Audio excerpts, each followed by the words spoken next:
earning a bit of a reputation while trying to find your airship. Eventually, your investigation, it took you to Kaldahar, which is this magic tree at the base of Kelvin's Can that produces this magical warmth. And you'd finally tracked down Alistair. You'd actually found him at Targos Town, and he told you that he didn't actually steal your airship, he was merely borrowing it to get it fixed, because the airship did have a fair bit of damage done to it still. The balloon and the gondola had actually taken a bit of damage, so he had this idea to expedite the repairs, because it was very slow going to repair the airship, like 1 hit point per day basically. So he had met with his uncle, Osmond Fiddlebender, son of Oswald Fiddlebender, renowned alchemist in Icewind Dale, and also the inventor of Oswald's Mending, a special variant of the mending cantrip that actually completely repairs airships. Pretty powerful for a cantrip, really. But it's also a family secret, a well-guarded secret. So anyway, with that, you guys forgave Alistair. You had your airship, and the airship, it seemed to have quite a big upgrade. Not only was the speed of the airship doubled, it's completely repaired, and you've also got a trebuchet mounted onto the airship. A giant slingshot. Catapult.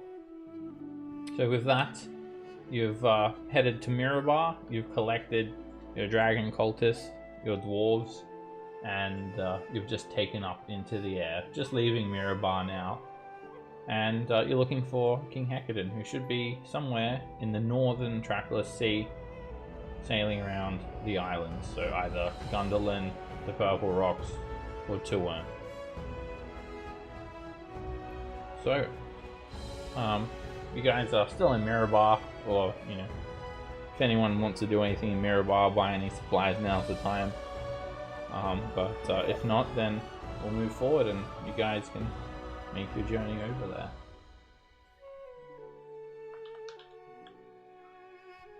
Anyone need to do any shopping in Mirabar?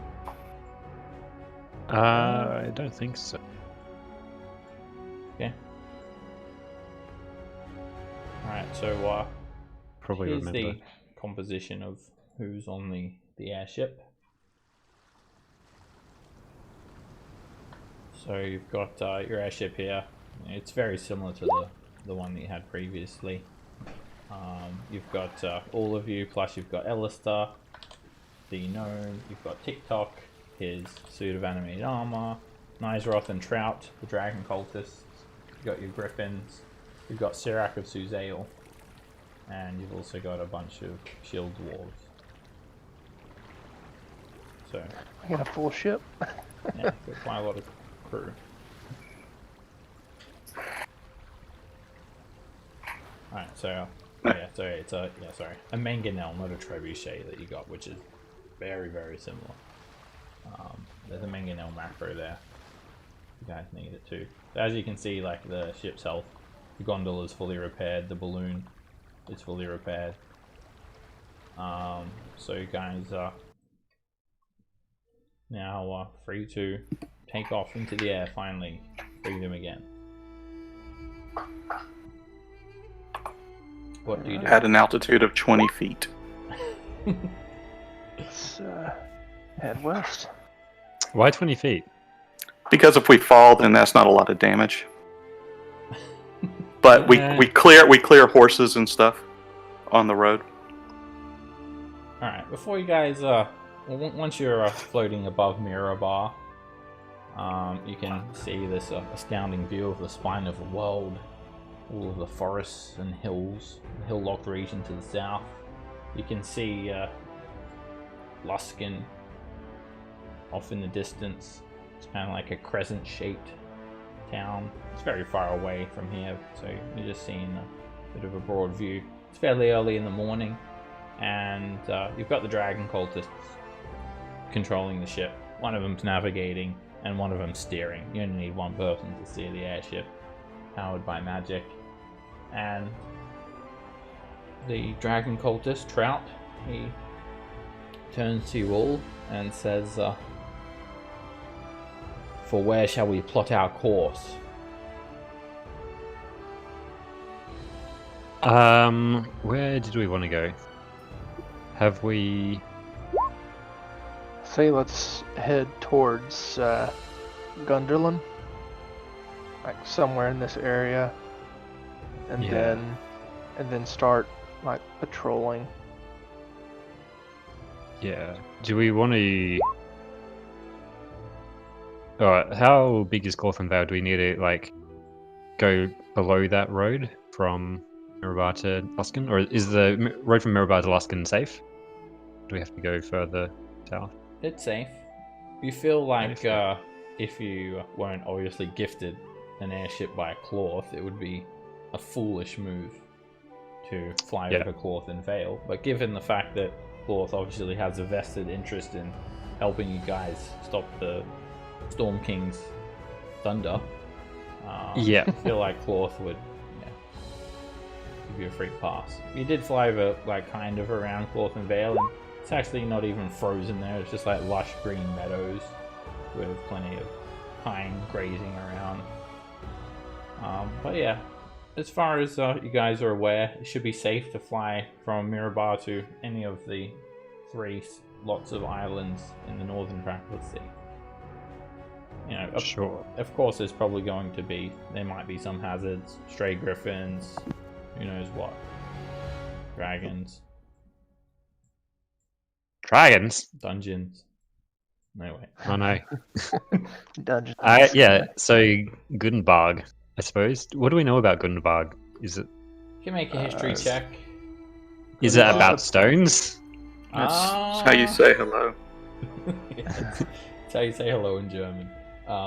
This is a place where like some hill giants were supposed to be, right? Yeah. I'll just roll a history. If it's stones, I've got +8. You don't know an So that- extensive amount about Gunbarg, but you do know that it is populated by barbarians. North folk live on these islands. Like they are going to be different from the redhead barbarians of the north, or other groups of barbarians. Very primitive folk, you would imagine. Viking, like very Viking-esque. Yep. And also, as you've learned, possibly home to hill giants as well. Whether or not they would get along with North folk is a different question. Maybe they've taken over.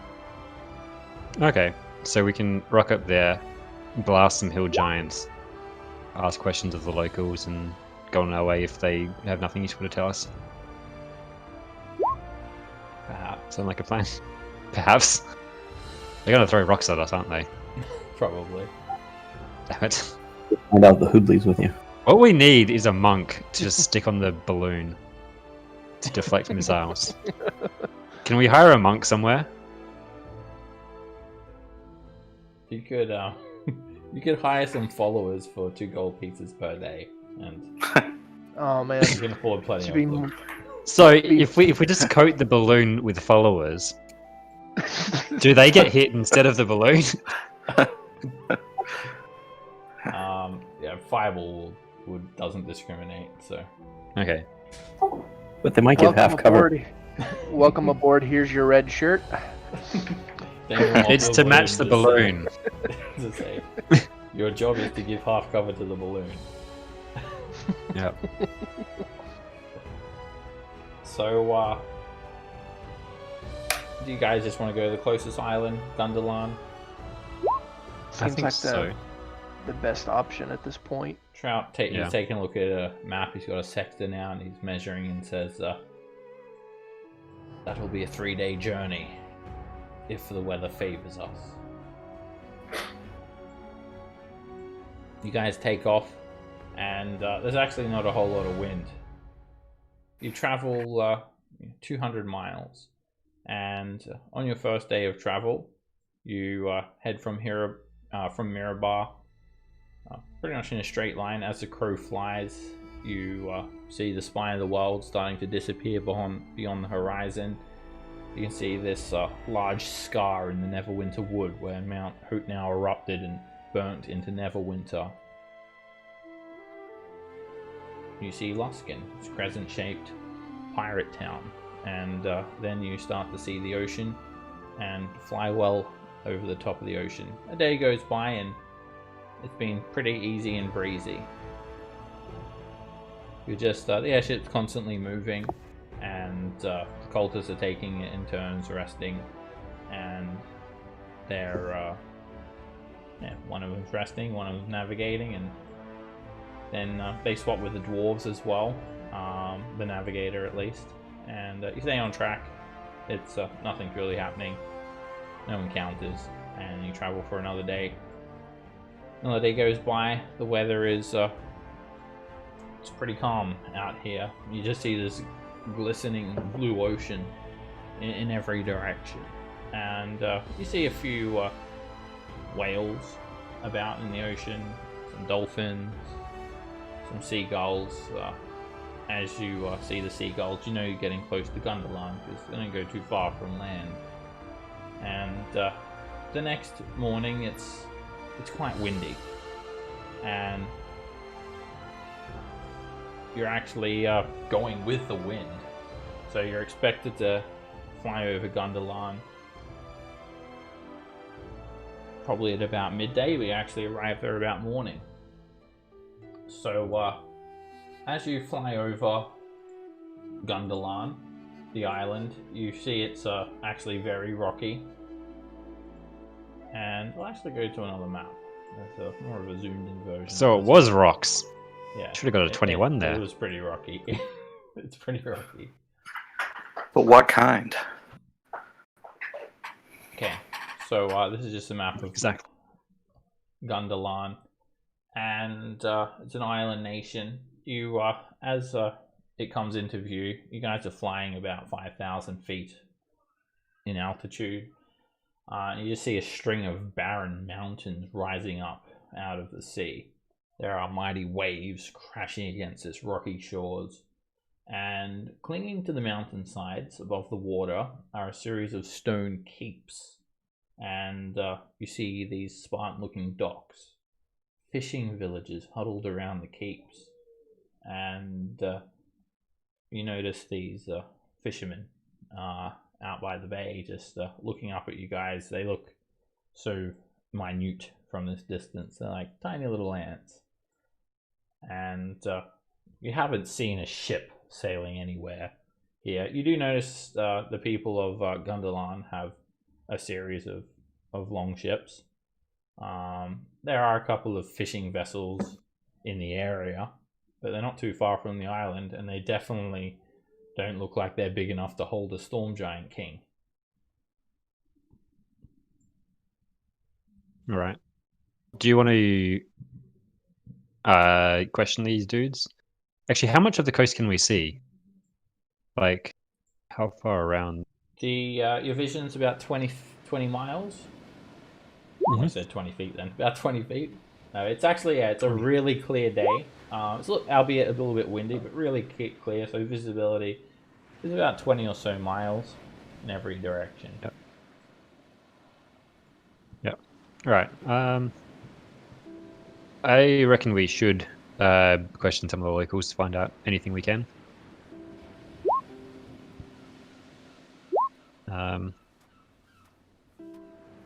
So find some place to land. Try not to look too threatening, or land or float. See? Do you call it seeing if you? Make a if you're not on the perception land? check to try and find a suitable place that you could land the airship.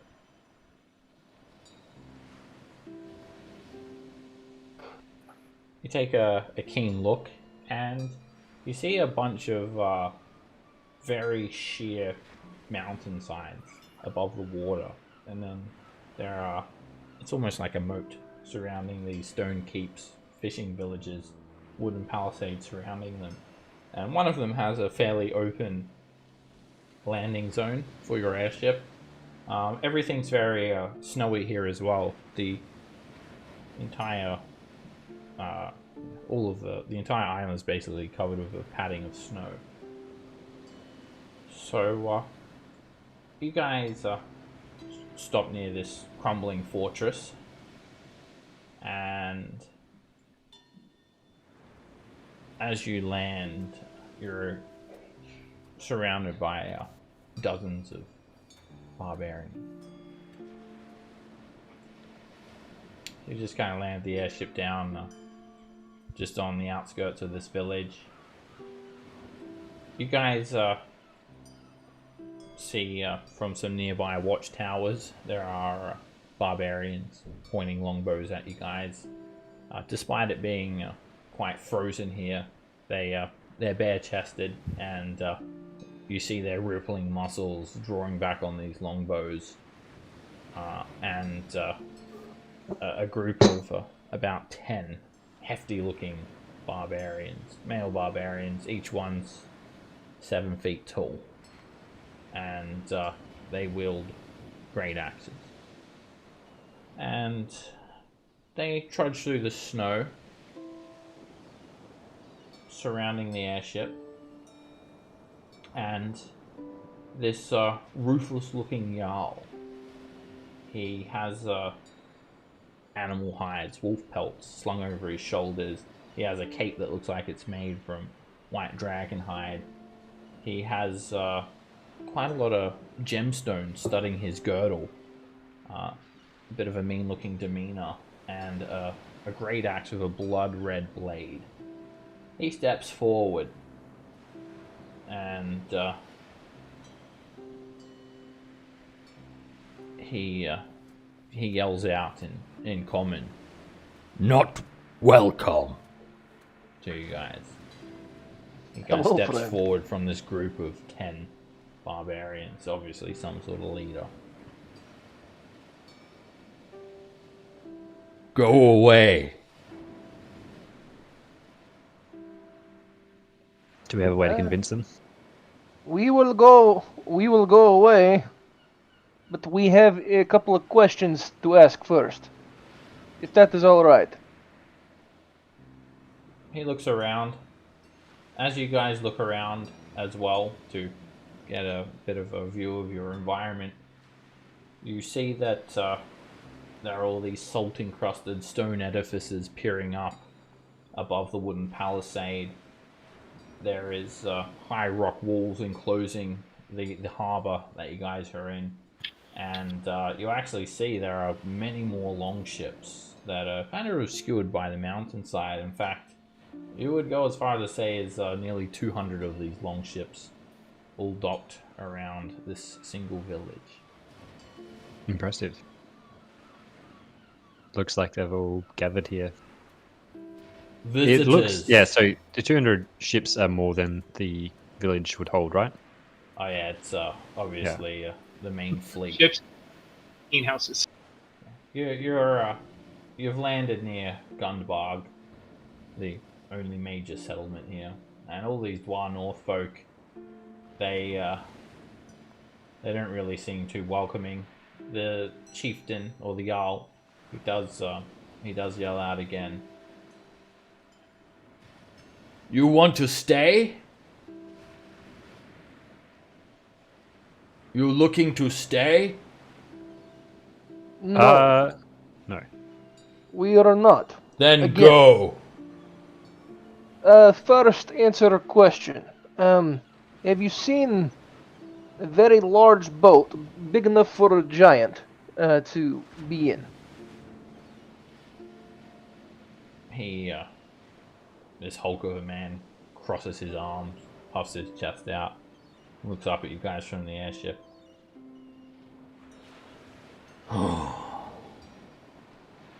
Maybe we have. Maybe we haven't.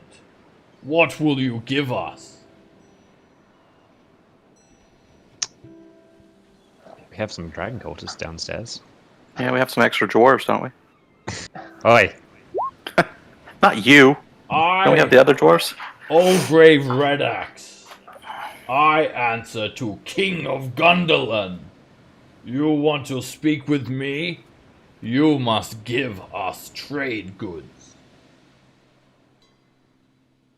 Do you have like I'll sugar or something that they'd want here? yeah. I'll turn to Alistair. Do we have anything on the ship that we could give? Alistair scratches his head. We've got some food. About 100 days of rations. Maybe they want food. They look like they eat a lot. And I dare say Dragon they don't have scales? good manners either. Apparently we've got bagpipes.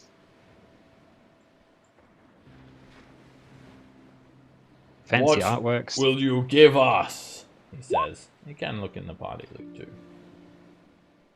Oh. Do you want to offer them like a mithril belt? Or probably the dragon's teeth. Necklace of dragon's teeth. They'd like that, wouldn't they? Alistair, He's already got a belt. he does say, okay. The dwarves, they told me not to tell you guys, but they stocked up on some dwarven ale before Oh, they left yes. Mirabar. Enough for 100 days. We could give them We like could give 20 them a days or barrel something. of that. Yeah. Like 100 dwarven days? For like a regular people, that's a whole year. It was the Yeah, gnome true. talking, so it's probably just enough for the week. Alright, so you guys want to give them some of the dwarven wine. Yeah. Sure. Okay, the dwarves, they moan when you guys start pulling out these casks of ale, but they get over it quickly enough. And you transport a bunch of these casks over to the barbarians, and the barbarian chieftain, or the Jarl, he just grabs his axe and just splits it into the side of the keg. He has a silver-encrusted drinking horn that he spills the ale into, and then he just downs it in one go, the entire horn. Ha ha ha ha ha! He waggles his finger at you all. This is good. So, let us speak. All What right. do you want to know? Kind of already told you, but we're looking for a ship. Probably a large one. Big enough to hold a giant captive in. Anything like that? Impervious to anything? scrying. I have not seen a ship, but what is the ship's purpose? It is not for fishing. Why No. are you looking for it?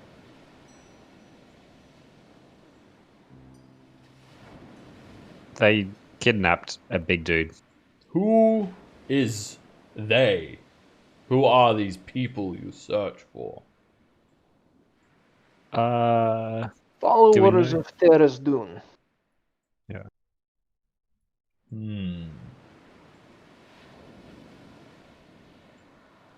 I may know where their followers lie. Towards the Purple Rock. The Told ya. North folk of the Purple Rocks are tainted. They have angered the sea gods, and foul curses have been placed upon them. Yet they continue to try to appease these evil deities. They are corrupt, and they will bring bad omens to our land.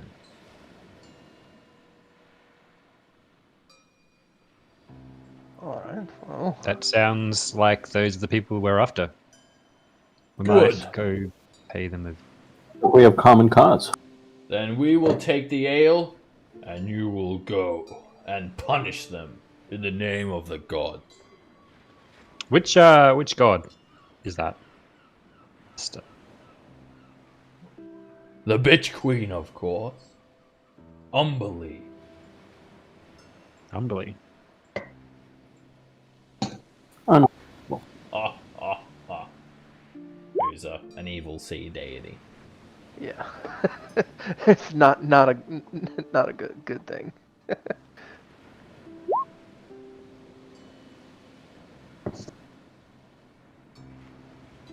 Alright, well, thank you for the information.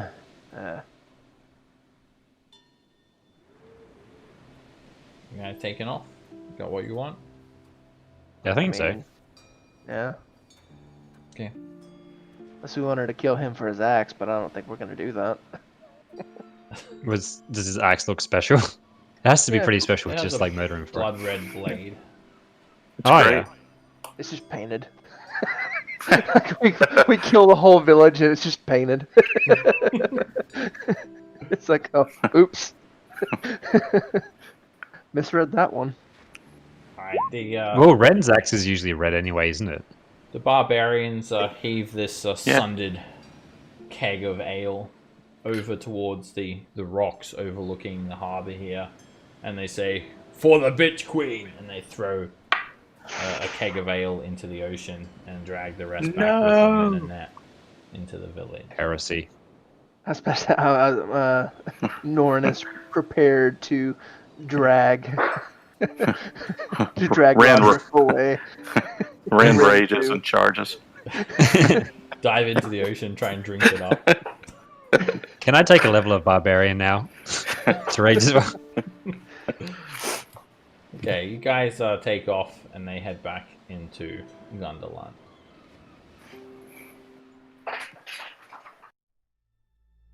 So, they're talking about the purple rocks. Alright. Yeah. Did they say which one it was? The north? They said the purple rocks. So, both these islands are considered the purple rocks, according to the map. Just look for the purple one. I'm sure if it's a clear day, I mean, I feel like a ship that's going to be able to hold King Hecaton is going to be rather large and obvious once we actually find it, like physically. Yeah. Yeah. Well, especially since our ship is as big as both those islands combined, pretty much. Yeah. I waved to Norin from the front of the ship. Can you see me? Oh, we don't even need a fight. If we angle it right, we can just like walk across the ship from Gunbarg to Vilkestead. Just landed in the middle of the ocean and walk over. So, yeah. Yeah, if you obviously see the ship, it's sailing around these islands. You're going to see it if you come near it. However, visibility is only about 20-30 miles at most, so it's quite a large area to cover, and it could take a long time. Yeah. Okay, you guys head off. Take off from Gunderland, and you can do another 200 miles today. Alright, Roderick, you've been leading the expedition most of the time, so why don't you roll me a D100? You're within the vicinity of the purple rocks now. Alright, you've traveled for a whole nother day, and it's the next morning now. You're coming up on the purple rocks. You'll be there at about midday. So, before you guys get there, you can try and recall lore about the purple rocks with a history check if you want to try and know what you're dealing with. And can we set up a plan for, as Lily's said, sending the ship back to somewhere if we like ninja off it into the other boat? Plan. As in, like, so that we don't have to send them a message later. It's like, hey, by the way, can you take the ship back to Mirabar or something? It's like when we bail from this and probably teleport into the king, whatever, or use the conch, or whatever, get them to take the ship back to There's a teleportation circle in Mirabar, isn't there? Yeah. The Yeah. cultists say, Yeah. of course, at your request. Sure. Just abandon them like the horses. Yeah, except at least we can give these guys instructions. I mean, we could have given the horses instructions because we can talk to them, but we didn't. Talk to the gnome, and that did us a lot of good. Alright, you guys are not really, when you put your heads together, try to come up with information about the purple rocks, you're not really coming up with anything. So, you're very far away from the Sword Coast now. As you guys can see, 775 miles to Neverwinter. Alright, Roderick, you actually know a little bit about the purple rocks. They're actually There's maroon. rocks in the name. Yep.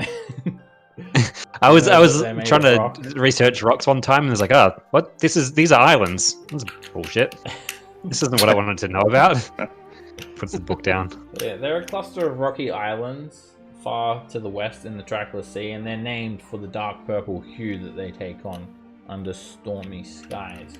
So they don't actually really look purple when you guys get here, because it's not stormy today. It's quite windy, but you feel like there might be a storm brewing. So you can see two of the largest islands jutting up out of the sea. And are you flying like up over the islands, or are you, over the islands or around the islands? You can only see about 20 miles, 20 miles in this windy condition. So what is there like a method that you wanted to use? Like, I don't know, for example, sail around the purple rocks counterclockwise, or directly over the purple rocks, or just randomly sail around the trackless sea until you find something? We could either go try to find a town to question, or that's what I think. We could either find a town to question, or just fly around one direction. If visibility is like 20 miles, then we could stay like 15 to 20 miles off the coast, in Yep. case they're out here too, and then Yeah. just kind of go around it once, and then go over to the other side, do it again. Looks like there's one town, Uttersea. That's actually a different island. That's Tone. Oh, okay, Yeah. that's not. That's Okay, so it's Pretty just far these. away as then. well. Yeah, it's like a Okay. journey. Yeah, these are These purple ones. rocks. This is Tuone. Okay, They said that yeah. they're some sort of evil rituals going on.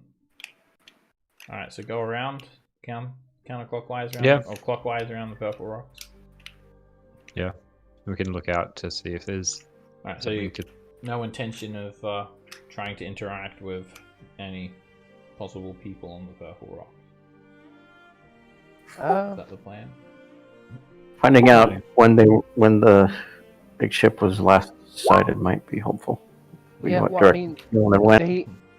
they have to resupply at some point, right? So they had to have landed somewhere. Yeah, I mean, and they did say that the from the last time the barbarians said that the barbarians here are corrupt, so they probably are involved in this with their tentacle stuff. Gonna be a little port town somewhere, right? Port. Yeah. We could drink that. so yeah, for the first day, it might be better to make contact with a group on the Purple Rocks, and then if that doesn't pan out, then we can start our search. Okay, so you guys want to try and make contact with the people of Purple Rock. Yeah. As long as we tell them that we're friends, it's fine, right? I think Norin and Roderick could infiltrate them as locals. Nobody would know the difference. Well, I mean, All I have do is disguise say "Hail, spell. friends!" to start. You say "Hail, friends," and then everything's okay. Alrighty. You guys fly towards the purple rocks, and you'll get there just past midday. Roderick, roll me another D100 for the next day of Okay. searching. You're also keeping a keen eye out for this ship as well. 24 is Alright, not bad if it's a D20. You you come to the largest, closest of the two islands around the purple rocks, and you just see a single settlement here, a small town. Very similar architecture to Gundalan. Wooden buildings with pitch roofs, a wooden palisade surrounding them, and they've also made use of the environment with these natural harbour surrounded by rocks and quite treacherous. You also see quite a large fleet as well. There are hundreds and hundreds of longships. And then you see something that's it kind of really stands out. There's a platform that's just off of the village on a shory beach. You can see a bunch of people standing around on it. It's like a 70-foot square stone platform abutted by a small dock and a small keelboat. And all these people are standing around on it, and they're kind of looking up at you guys. And it's just a little ways off the village, about a mile away from the village. You can see a That looks like brazier either burning. a good place or a bad place to land. Everyone make a perception check. You feel like it's not a good place to land, but you could hover above it and get a rope ladder down or something like that. Roderick and Thomas, you notice on this stone platform there is a symbol, and it very much looks like some sort of squid-like creature that's just carved into the stonework. Oh, Do we have any?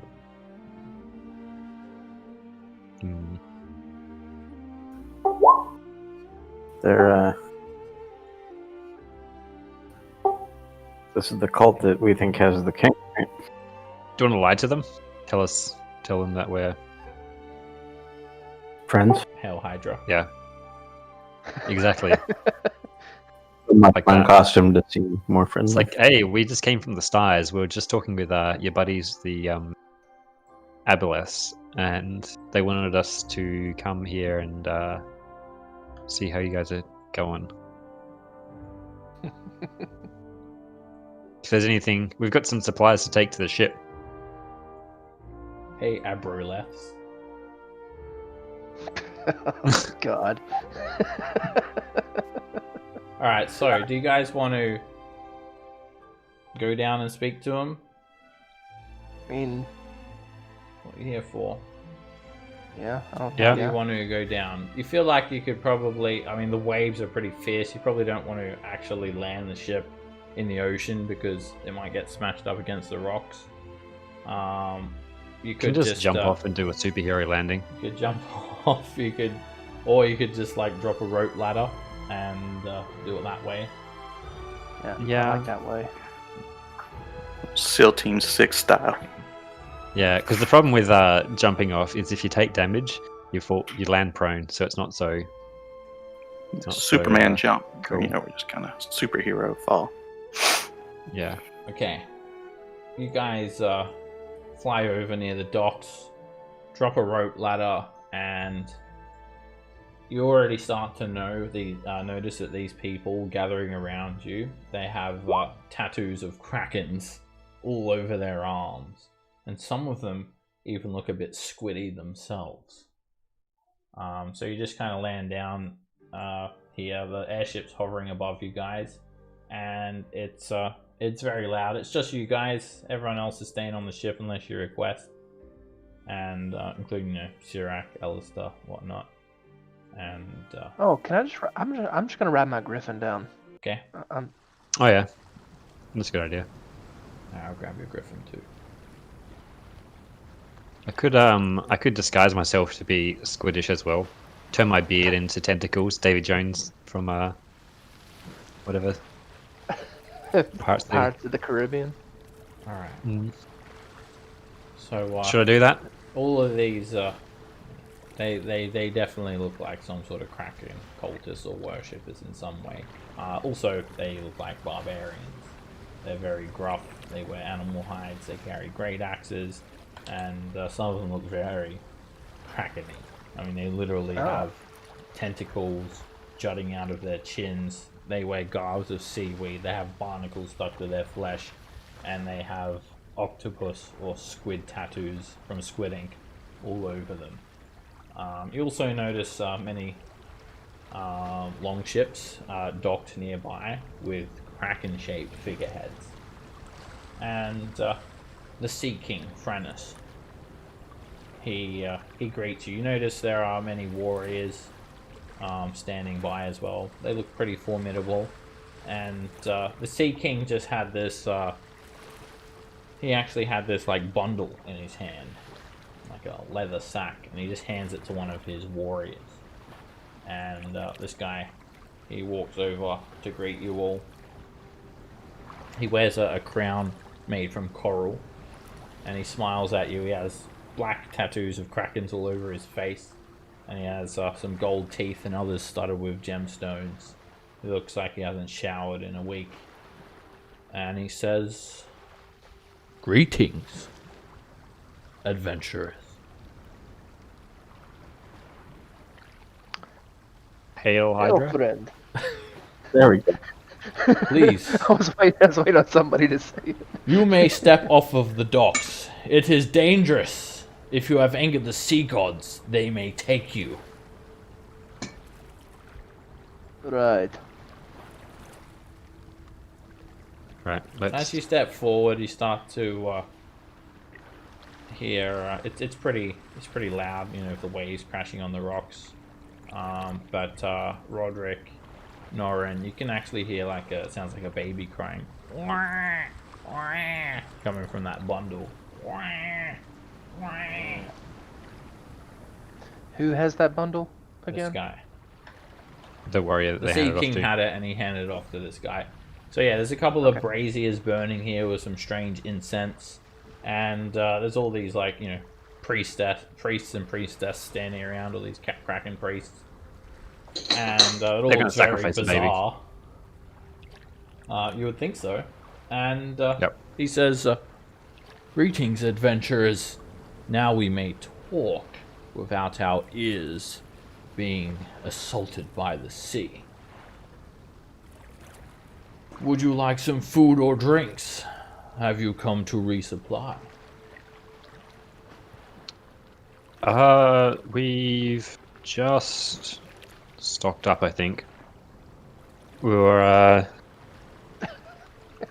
yeah. It's Then like, do you have why are any you babies here? that we... We're looking for a friend. A friend. Do you have any friends you could offer us? Ha ha ha. You are funny. If you're not here for food, and you're not here for shelter, then I will have to ask you to leave. North folk. Civilized folk are not welcome here on the Purple Rocks. I am Sea King Franus, and I decide who comes onto my island and who leaves. Well, hello, Sea King. I am Norin. I can't help but notice that there is a baby crying in that man's arm over there. Yes, we have had a newborn. A blessing. Congratulations. We're hungry.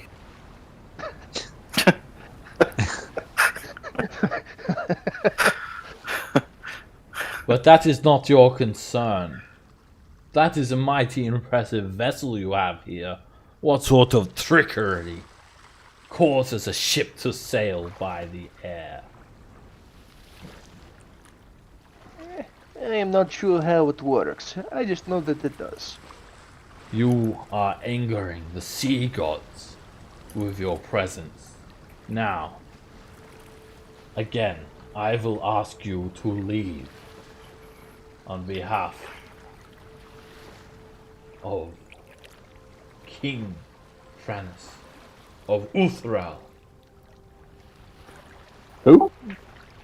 Before that, I do have a question. Have you seen any I- large ships? Asked you to leave. There will be no questions.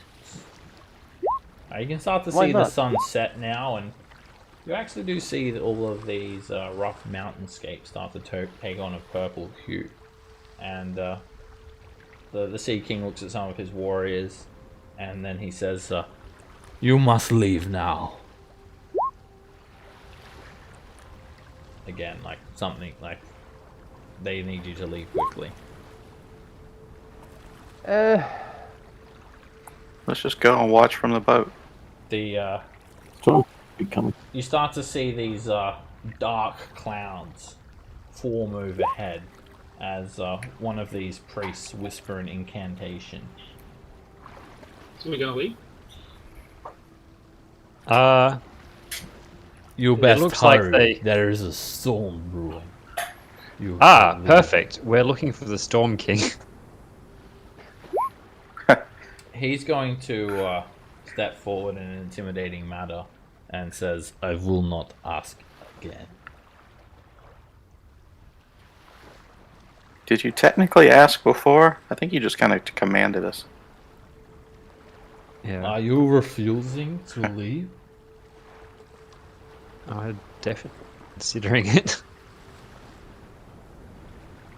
We have some things that we need, and I think we'll get our information one way or the other.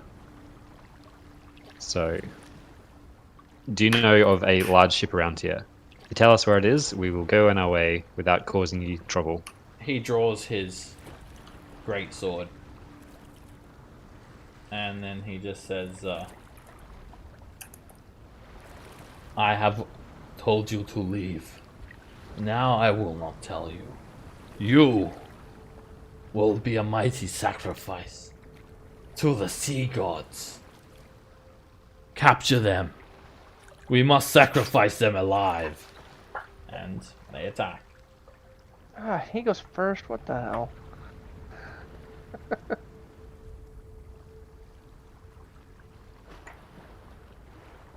Well, I mean, they were gonna sacrifice that baby. I don't think Norn was gonna leave. I mean, Yeah. he had a feeling. Although they might not be actually sacrificing him, it might be like a transformation thing into. Nope, we were going to sacrifice it. He was I was a second away from saying that, it could just be a baby. They're just going to baptize it there in the water. Have all the symbols of the cult that we think took the king anyway. As Yeah. these wicked storm clouds are forming, everything takes on a bit of a purple hue, including the grid on this map, and there's like wicked wind like blowing by you guys, and it's actually really windy. So all ranged weapon attacks will be at disadvantage. And he just says, "We cannot stop now. We must show our devotion." And then, you get the feeling that they're going to toss that newborn into the sea to show their devotion to their Kraken god. Featherfall. This is gonna turn into 6 men and a baby, isn't it? Alright, Throw it around like Thanos' gauntlet. so yeah, these Kraken warriors, they just wear hide armor, they have great axes, and one of them rushes up to recklessly attack Roderick. And it's a complete miss. Ha! Sea King Franus, he's going to just say, "This is the purple rocks," and he's going to try and kick you, Roderick. Trying to kick Roderick off. Oh no! Is that a And he misses. As he The badge of stamps thoughts that foot on protects the me. ground, he comes in swinging his great sword at you. Ah! Miss. And again. Ah! Miss. Mighty swings it. Completely fall short.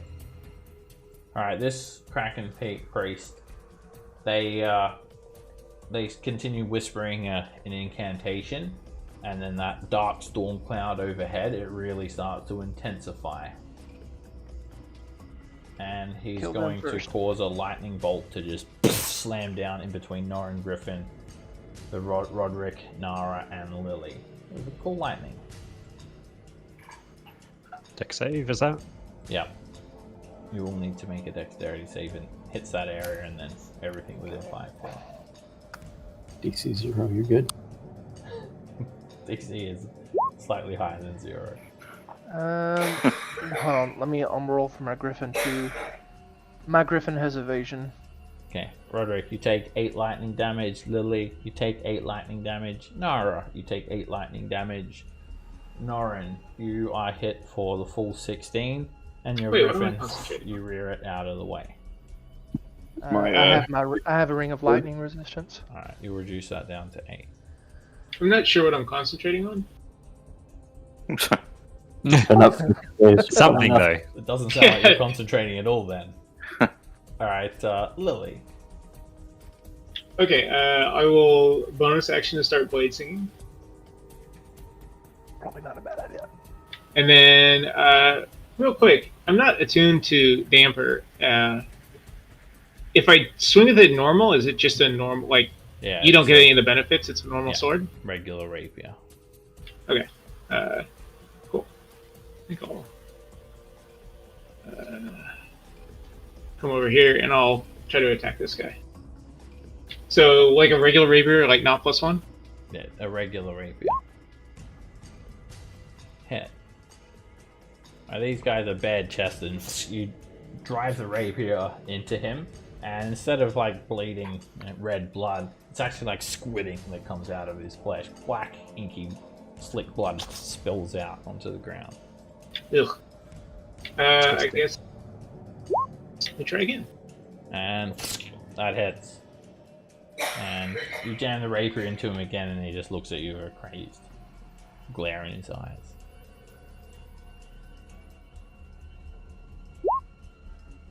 Alright, another. I assume that this was a pillar, right? Yeah, they are pillars. Alright, the Kraken Priest, he holds his hands up to the air, and he says, Slarkathel, catch them in your tentacles, as he begins to cast a spell. And these, he actually has this piece of squid tentacle in his hand, and it starts writhing on its own accord. And then he just kind of squashes it and squeezes black ink out of it somehow, and all of these black tentacles. Is that like a real spell or like one of those ones you can't counterspell? It's a spell. Am I close enough to counterspell? Too late now. He's already cast it. Alright, so all these squirming tentacles spring up, and it's difficult terrain. It's like a 20-foot square. And when you enter it, or start your turn there, you need to make a dex save against it. Ren. So do I need to make a deck save? Am I in that square? Yeah, dex save. I'll put a Yeah, border around it as well, so it's easy. You get advantage. Alright, you dodge out of the way of the tentacles as they're trying to grab you. Alright. So I will go ahead and rage. And then actually gonna oops, wrong one. Here. And here. And then go ahead and attack that guy. I'll try Great Weapon Master. We'll see what kind of AC they got. This guy? Yeah, Reckless Great Weapon Master. Hit. No fire damage this round, though. Alright, you hack through him. 20 points of damage. He's quite tough. And then small injury. Alright, we'll do it one more time. And that's another hit. You drag the greatsword through him, and he's badly bloodied now. Alright. And then, see, that was 5, 10. See, this is Barbarian, Yeah, and that's a... priest. How far is he from me? Alright, I'm gonna go ahead and risk the attack of opportunity and run up to this guy. Alright, the Sea King swings. Actually, Sea King's gonna try and kick you, Ren. Try and kick you in Okay. the leg. He hits you for 5 bludgeoning damage, and you need to make a strength saving throw. That's 5 strength. And you're not knocked prone. And then the barbarian. Yeah. Alright, Too angry to and- fall over. Alright, this Kraken priest is just going to chuckle. And he just yells. Feel the power of Slakathel, for he has praised us on this day with this storm.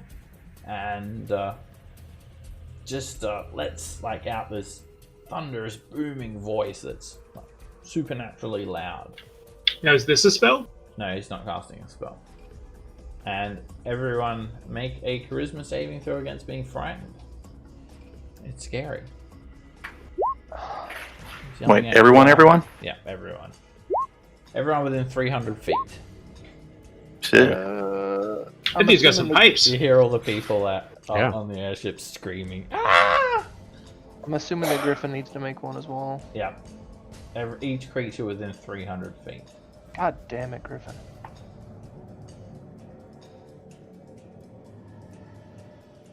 Alright, Rend, you're frightened of that Kraken priest. So, this guy. And Yep. your Griffin is as well, Norin. And so are you, Lily. So you can't move any closer to them. And you'll have disadvantage on attacks while you're in their line of sight.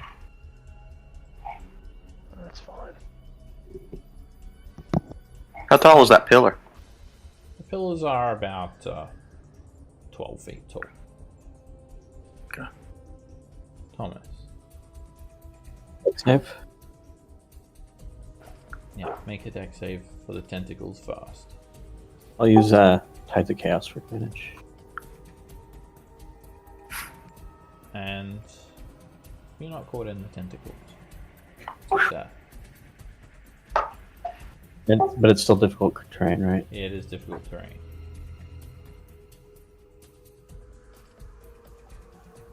$20. 30.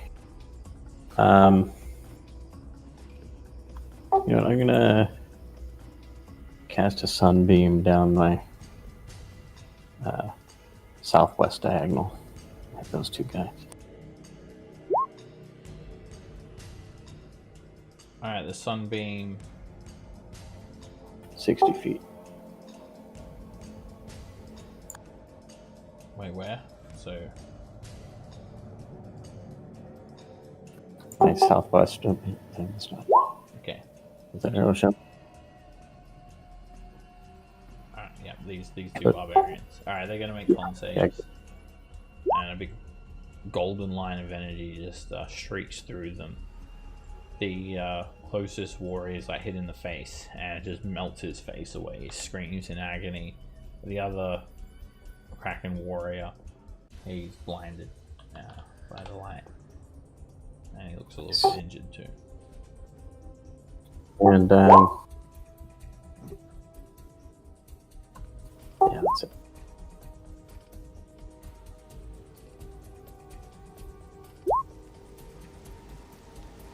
This Kraken priest is just going to try and grab you And as he grabs you, he like yells in this like booming voice in this like dark guttural language. Bugulagamas! And he tries to grab you. There's an explosion of thunder in the air, but he completely misses you. Roderick. Dex save, eh? Yeah, make a dexterity save. For starting in the tentacles.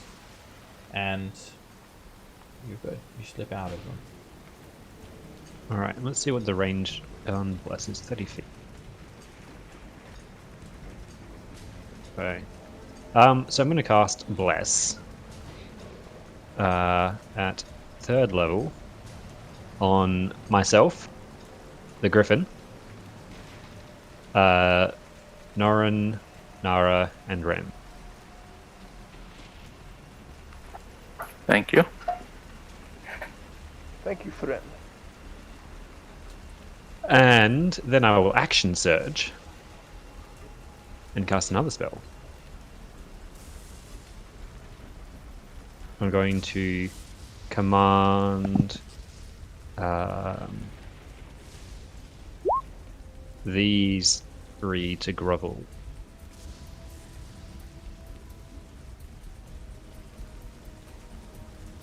Which ones again, sorry? The cultists on this side. Okay. So the 3 of them. Alright, 2 of them succeed. And what's your DC? 16. Alright, this guy, he's not listening. Okay. You have any bonus actions to do? I am allowed to do. Norin, you and the Griffin need to make a dexterity saving throw. God damn it, Griffin. I'm imagining even with the D4, that's not gonna help. The Griffin takes 9 bludgeoning damage and becomes restrained. Man, this Griffin's rolling like shit. Alright, now I'm gonna roll and probably roll just as badly. So, let's see it.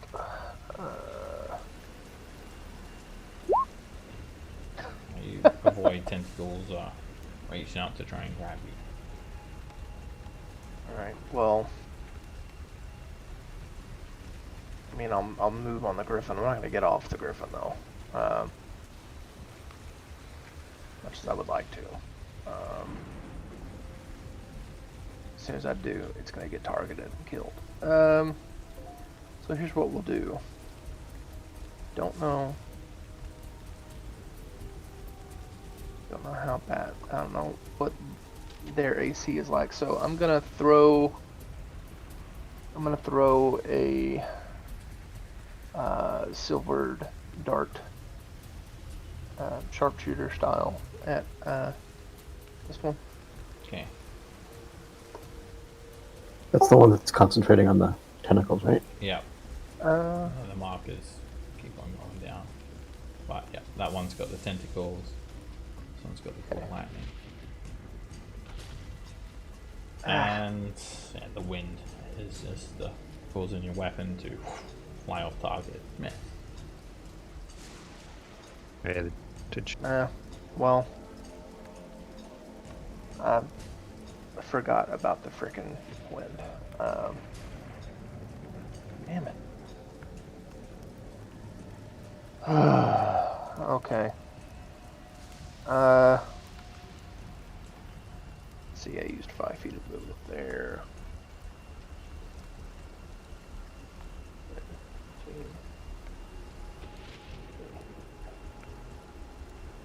I don't want to get off the Griffin, so I'm gonna pull out my lance and I'm gonna start popping this guy. Alright, you have advantage. Cool. Great. good thing I had the +4. I don't know how Than feels. Alright, you Oh. stick him with the lance. Obviously no sharpshooter on that. He's just wearing some armor made of like walrus skin, and the lance pierces straight through it, glancing his rib cage. I'm gonna put. I'm gonna do a warding not warding maneuver. I'm gonna put my unwavering mark on him with that attack. Then we'll attack again. Hit. And you stick him again.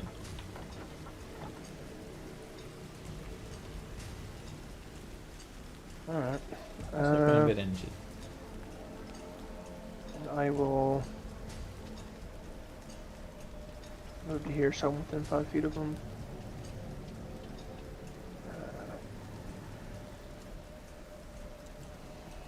That's it. Alright, your Griffin gets to repeat the wisdom save for the frightened too. Okay, gotcha. Is it a wisdom or charisma? Oh, sorry. Oh yeah, this one is actually charisma. I don't know why I said anything. It's still frightened. Alright, the Kraken Priest is going to start chanting, casting a spell, and he says, your world will know nothing but bleakness. And he's going to cast darkness, Ha! I'm invisible. putting it there. Hey, I guess the Griffin isn't frightened anymore. You're invisible if they're using dark vision. Alright, true. Alright, so it's 15-foot radius, it covers that area. Darkness. Does that invisibility work against the warlocks thing? Because I think it says have invisibility against a creature that is using dark vision. The warlock uses Devil's Sight. It's not dark vision. Oh yeah. This Kraken Priest is gonna rush you in and just yell with that booming voice and try and grab you with this thunderous energy. And it's a miss. This Kraken Warrior is completely blinded, but he's going to run up and he's just gonna toss that baby into the ocean. For you, Slakatho! Does he move within 10 feet of me? He I have my lance out. he does not. Does he roll to hit the ocean? He doesn't go within 10 feet. He makes an improvised weapon attack. Oh wait, let me just check to see if he's proficient with newborns. Again, he attacks the ocean. Nope, he's actually not proficient. So you actually see this swirling maelstrom, like mini maelstrom of water, open up, and the newborns like suck down into it, like some sort of otherworldly portal. These jackasses just saving a baby for us. We have a horrible track record with saving anyone. Yep. No. Right, we avenge them. We don't save them, we just avenge them. On the plus side, at least I didn't see the murder happen. Make a dexterity save, Nar. You avoid being caught in the tentacles.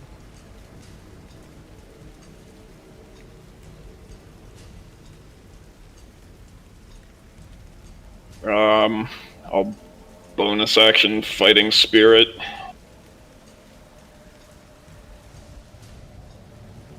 And attack this guy. Alright, you can't see him, and he can't see you, so it's advantage and disadvantage. That hits. You slice into him. You just see blood flick out of the darkness. Hit. Slice into him again. Hear all these booming thunderstorms erupting overhead. That hits. And as you slice him a third time, you hear him let out a shriek of pain. Ah! And I'll action surge and attack again. Hit. And continue hacking into the darkness. He's very tough. Hit. And you slice him again. And for my third attack, I want to try to shove him backwards into the tentacles. Go for it.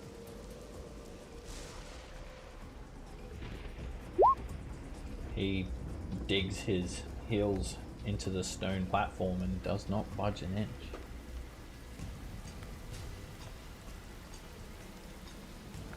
The Sea King is going to actually skirt around, and when he leaves the darkness, you see he's very badly injured.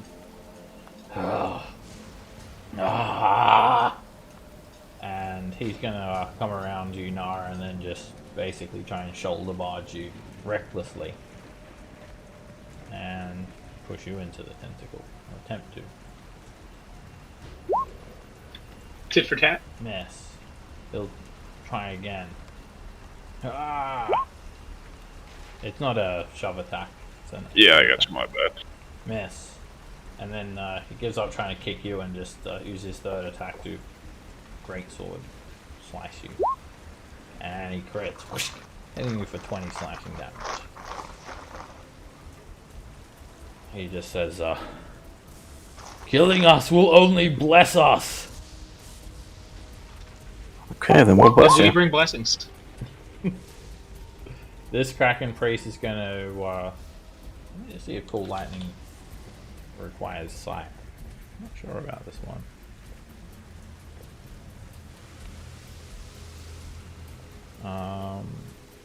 Yeah, requires sight when you cast it. Okay, he's going to put a lightning bolt down here to hit Roderick, Norin, and the Griffin from the big storm cloud that's overhead. Dex save. Dex save. Cool lightning. Roderick, you are hit for 9 lightning damage. Norin, you take 2 points of lightning damage with your resistance. And the Griffin has disadvantage because it's restrained. So does it take it's like pretty much evasion, right? So it'll take 4. After Yeah, the it's success. evasion. Okay. And Roderick, There goes the bless. the bless goes down.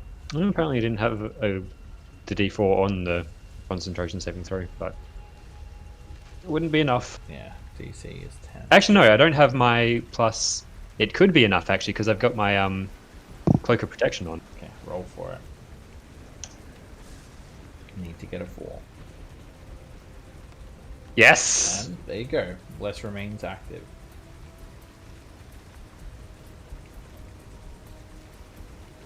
That Kraken Priest just keeps on chanting and waving its arms about.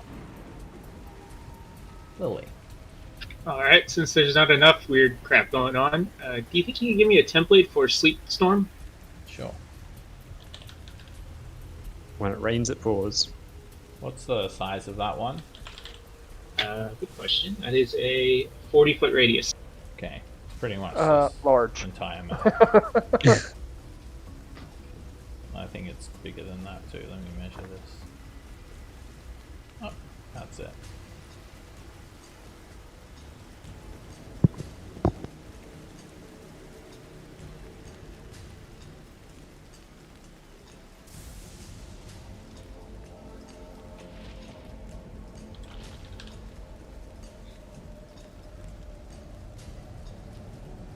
Yeah. Yeah, let's go with that. Alright, you just absolutely flood the entire platform with freezing rain, and it all becomes Get a cast. heavily obscured and slick ice. So it's also difficult terrain. When you start your turn there, you make a dex save or fall prone, and if you're concentrating, you have to make a con save too.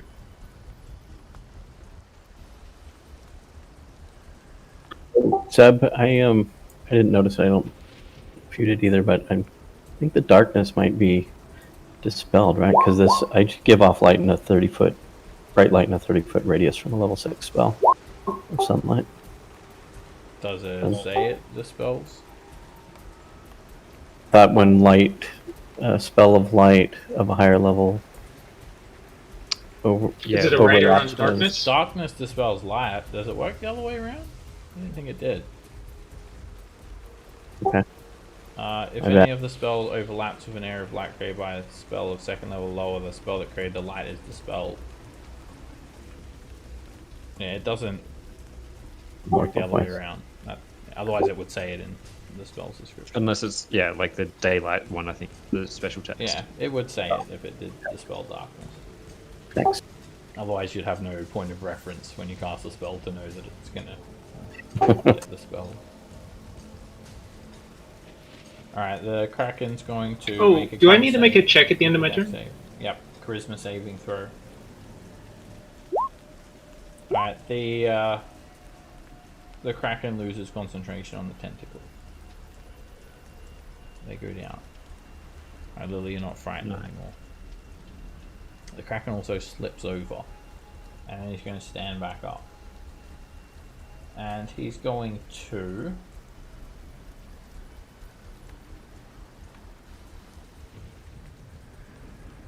start casting a spell. And he's going to point his finger at you, Lily, and just say, "Be gone, wench!" And he's going to command you to drop concentration. Make a wisdom saving throw. Okay. Does he have to see me to cast that? He can see, sorry, he can't see. Oh yeah, sorry, that's right, I forgot this is also heavily obscured. Alright, in that case, he's going to... He still yells it out anyway, but nothing happens. And then he's just going to, he'll just yell at you instead. And everyone can make a charisma saving throw against being frightened. They'll yell Right back to frightened. very loudly. Be gone! Does the Griffin need to make another save even though he's already frightened, or? It does. Oh, I guess he'd be frightened against two different things. So, yeah. Frightened of everything. Alright, it's alright, Lily, you become frightened of that Kraken priest. I'm trying to Roderick, tell the you Griffin. succeed. Go back to the ship. Nara, you become frightened of the Kraken priest. Norin, you succeed. Rend, you become frightened of that Kraken priest instead. And the Griffin also becomes frightened of that Kraken priest instead. And then he's going to move.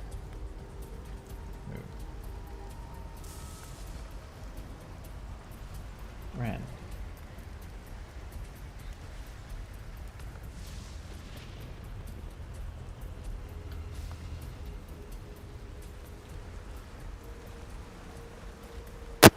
Can you? Oh, sorry. Can you hear me? Yeah. All right. So the priest that just frightened me, I can't see him because this is heavily obscured between me and him. Yeah. Yeah. Ren, then you have to disadvantage. you have to make a save against my spell though. Oh, the deck save. Yeah. Can you see That the does storm? it. So I'm gonna use my bonus action to ignite the flame tongue, and then I'll recklessly attack this guy. Okay. And Great Weapon Master. You can't see him and he can't see you, so you have advantage and disadvantage. Alright. That hits. And you just hear the blade sear through the cultist. Is he still up? Yeah. Alright, do it again. Hit. And again, it actually kind of smells like fried calamari. But you hear his body hit the ground. Alright, and yeah, I'll just stand there and wait for the other guy there behind me. Alright, this priest is going to grovel. He goes down onto his knees, prone. Thomas. Alright. Gonna run around.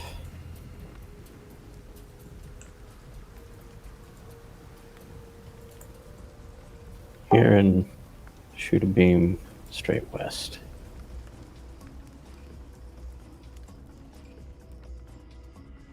Cool. Alright, this blinding flash of light screeches 60 feet in that direction.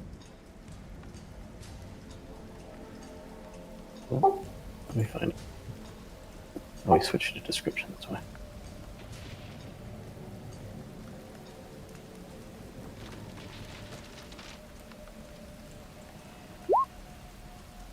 King Franus. Didn't work. See. The priest fails. There's no cast. 68.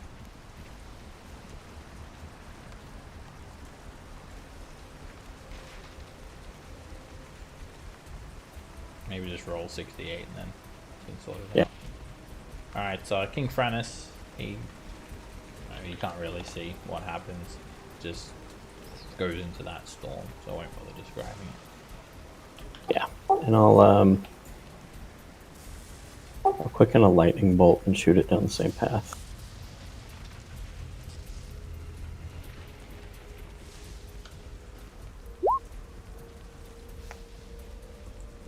Alright, when that happens, Thomas, there is a bit of a buzz in the arcane wave. Something goes awry. Roll on the Wild Magic Surge table. As you bask in the glorious scent of fried squid. Sweet. And Nice. you get all your salt point back. I'd use more. Something goes alright.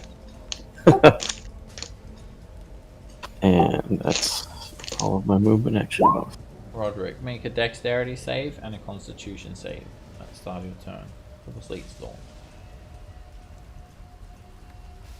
You fall over prone. And You also lose concentration on bless. Oh, I thought it was the other guy who had bless. Sorry. that's right. It's revenge for not blessing you anyway, so. Take that. Gotta make him care more. Yep. I might just shoot at the dude over there. With the things on it.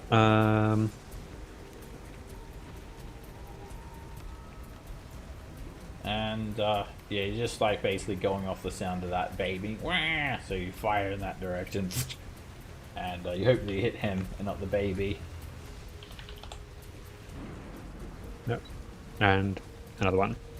And I should take off you plus. hear another arrow 14. hit him. Yep. He's coughing and spluttering. Still up. Yep. I'll go. I'll crawl into the darkness and stand up. Okay, so the first space cost you 15, and then the second one cost you 5. So you've used 20 feet of movement to get there. Okay. Actually, can I? Yeah. Is it better if I stand up than move? Whatever. How much movement do you have? I have 25. So if I stood up first, that would cost 10. 10. You're here, right? So 10. Oh, no, I was just one in. I was next to Nara. Oh. Queen. So Yeah. yeah, 10 to stand up. Were you? I thought you Yeah. were in this one. I thought you crawled through it. Alright, 10 to stand up. And No, because I got lightning. Because the three of us got the lightning Yeah, bolt yeah, that was yeah. there hit. What 10 was? to stand up, and then actually, yeah. Yep. 5 to move out. 15, Right, so leaves just you do 10 that. feet left. But yeah, it is difficult terrain, so crawling through it would Use cost like you all of 15 it. feet for one square. Yeah. I'll just end my turn in the darkness there. Alright. Alright.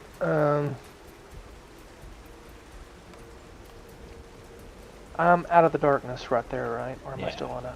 You're outside of it. Okay, and he has definitely thrown the baby.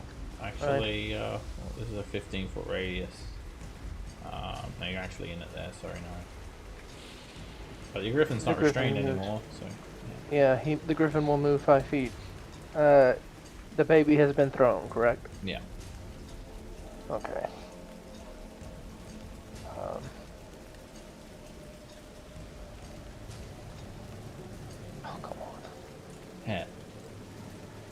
advantage anyway, right? Because your griffin is bigger than him, Oh yeah. and you just I don't get to use it so much that I forgot about it completely.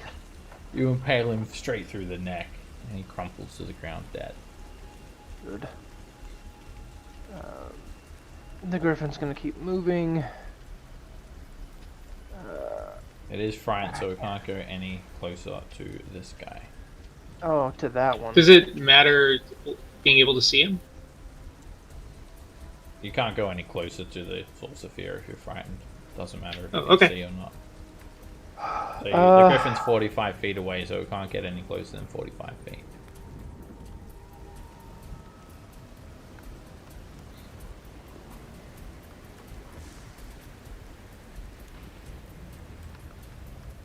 Yeah, I'm just gonna.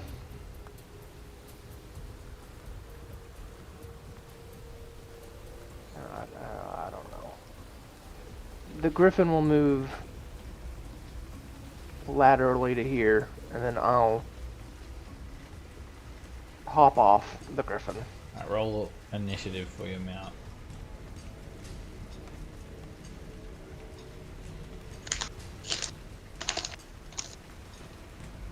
That goes on initiative count 4.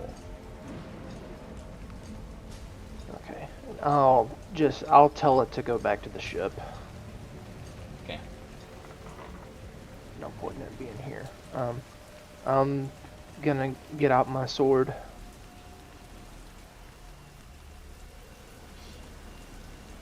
Make my other 2 attacks.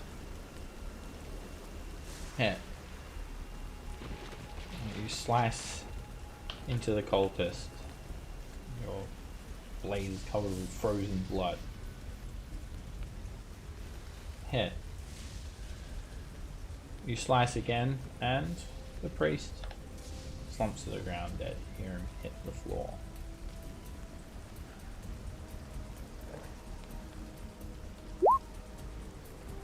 It's my turn. Now the priest is going to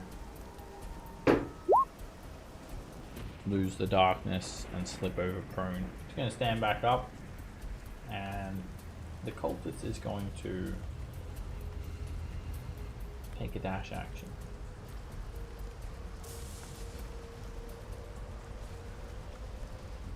Run this way. Running for the ocean. Alright, your griffin, you tell it to go back. Go back to our ship, yeah. And it, make an animal handling check, Naren. It does exactly as it's told. You do see that it does want to fight beside you, but it obeys your command and flies back to the ship.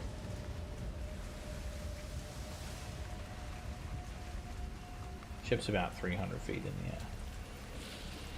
Alright, this Kraken Priest is going to make a dex save. He's going to fall over, he's going to get up, he's going to move up here, and he's just going to try and grab you with his thunderous touch, screaming at you, Ren. As he does so. Yes. Nara. I'm gonna attack the king. Nora, you'd have to make that save too. Yeah, dex save for the ice. You fall over prone, and then you can use half your movement to stand up. Alright, yeah, stand up and attack the king. That hits. And you feel the blade run along his neck, the sound of him choking in his own blood as he hits the ground, dead.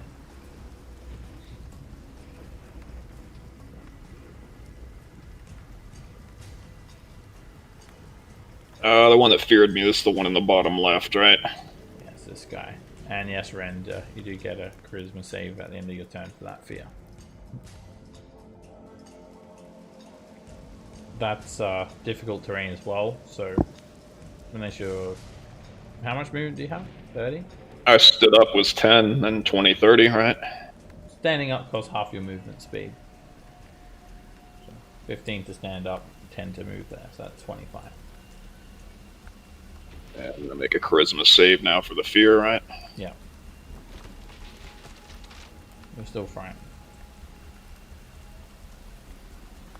Alright, at the start of this round, Roderick, you hear some hissing from behind you. Look at these And guys. some bizarre looking fish monsters. They crawl up out of the ocean. They're humanoid in shape, but they have all of these long tentacles jutting out the back of their heads. They actually wear leather armor, and they have in their hands these very shoddy looking battle axes. They look like a mixture between a fish monster and a human, similar to the scum. Predator fish. Lily. They look like the predator. Well, clearly I fireball Roderick, right? Yeah, do it. No. Do it. Letting out some sort of screech as well. Cleansing fire. Uh,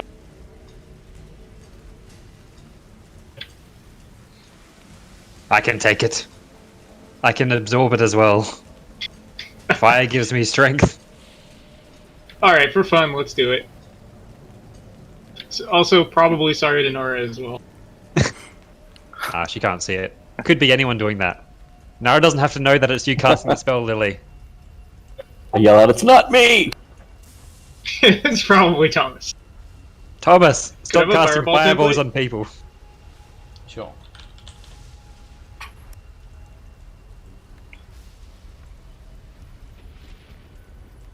It's just funny. I'm not the one getting blasted this time. You might be able to. If you do it like a little bit, you dodge Nara, maybe. Not with get. So if I'm gonna get him anyway. Yep.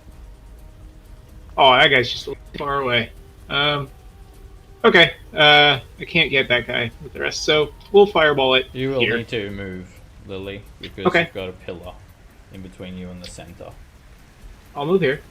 Alright, when you do move, that priest will try and grab you. He tries to grab on to your hand, screaming at you. Disadvantage because he's prone. Missed. So I'll move here. I fireball. Let me cast it. Alright, Roderick and Nara make dexterity saves.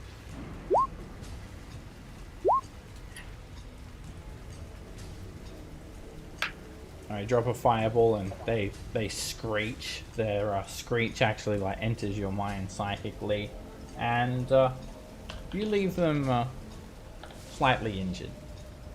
One of them doesn't get hurt as much. Nara, you're hit for 26 fire damage, and Roderick, do you have evasion? No, I don't. Alright, you're hit for 13 fire damage as you absorb element.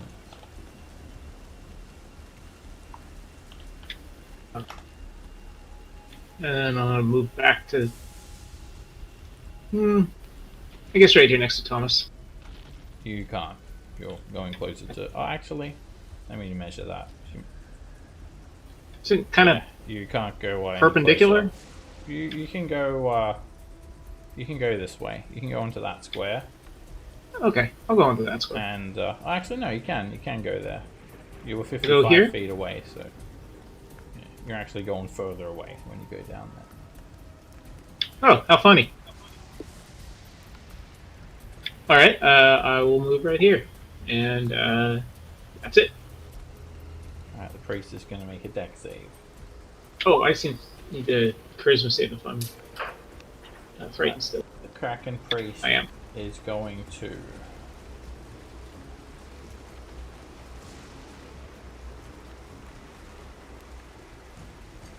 Okay.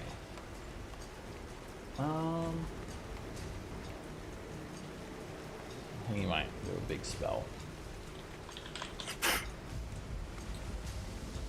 He's like chanting and yelling from within that sleep storm.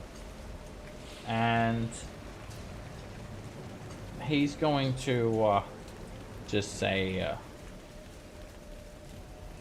Sarkathel, bless us, take us into your world. and suddenly the ocean rises by 20 feet. Flooding water spills out over onto dry land. A 20-foot tall wave crashes down, and yeah, you're now all plunged into water, underwater, 20 feet underwater. He floods the area. So everyone is considered swimming. Basically, yeah, just surges the tide by 20 feet. Control water.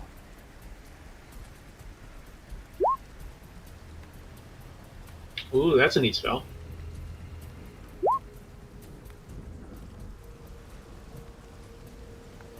Not only is it 20 feet of water, it's 20 feet of text. He floods the chat box with 20 feet of text. Alright, so It has some effect, but So yeah, underwater combat rules apply now. And I'll just put that template there to remind everyone to water. Okay. Ren, you're swimming. Does he still have to check against falling prone when you're swimming? Yeah, I think the let me check. I mean, it doesn't say anything about being on the ground, and the sleet storm actually has like a height to it. Yeah, then you still need to make the deck save. The ground is difficult terrain, so oh yeah, no, it just says the ground in the area is covered with slick ice. So yeah, you're not on the ground anymore. Oh, okay. So you don't have to make the deck save for that. You're not on the ground. So, I'll just recklessly attack this guy next to me then. Okay. Advantage and disadvantage. Correct. Yeah, great weapon. And hit. You slice into the Kraken Priest, and he will resist the fire now because he's underwater. Alright. 29 damage. Hit. You slice into him again. Sounds like he's still up. Are we still up? Then, bonus attack to... It's a Hit. crit. No, you didn't get a crit. Oh, that's right. I'm sorry. So, yeah, never mind. Disregard that one. I was looking at advantage. Can't see him, so it's a bit hard to Yeah. get the advantage there. Alright, this Kraken Priest is going to stop groveling, and he's going to get up, and he's going to just... he will command you, like the alarm was going to Lily, and just say, He's casting a spell at me. yeah, I'll try to counterspell it. okay. Alright, you counterspell him. And then he moves, swims around behind Thomas, quickly slips away. Thomas. Alright, I'm trying to see where the pillar is. It's here, right? That's where the pillar is. The witch, sorry? The pillar. Trying to see what I can see through. Can I see The pillar's over straight here. up? Okay. Then I'll bonus action Misty step up to here.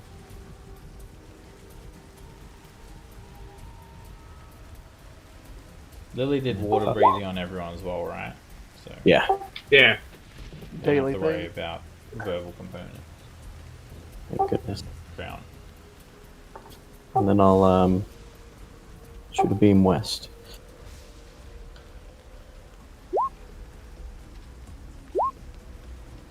Two of them succeed and two of them fail. They all look bloodied now. Two of them become blinded as well. And I'm in difficult terrain now, right? So, Difficult Swimming, terrain. so- It's not difficult terrain, but you're swimming. So your Swimming movement half speed is speed. half. so I'm over here to next to These things are blinded for 1 round. Alright, this deep scion, it emits this terrible scream. A psionic scream. It's just like a very high pitched squealing in your ears. It's everyone can hear it, but it only affects like Nara, Roderick, and Norin. And you're filled with all these telepathic images of these barbarians sacrificing newborns to the ocean and some deep, dark, terrible creature consuming them and gifting the barbarians power in return. Norin, Roderick, and Nara make a wisdom saving throw. It's almost as if the water is relaying these memories to you. Yeah, I'm gonna use Indomitable. I don't want whatever's happening here to happen. Oh, it's gonna happen anyway.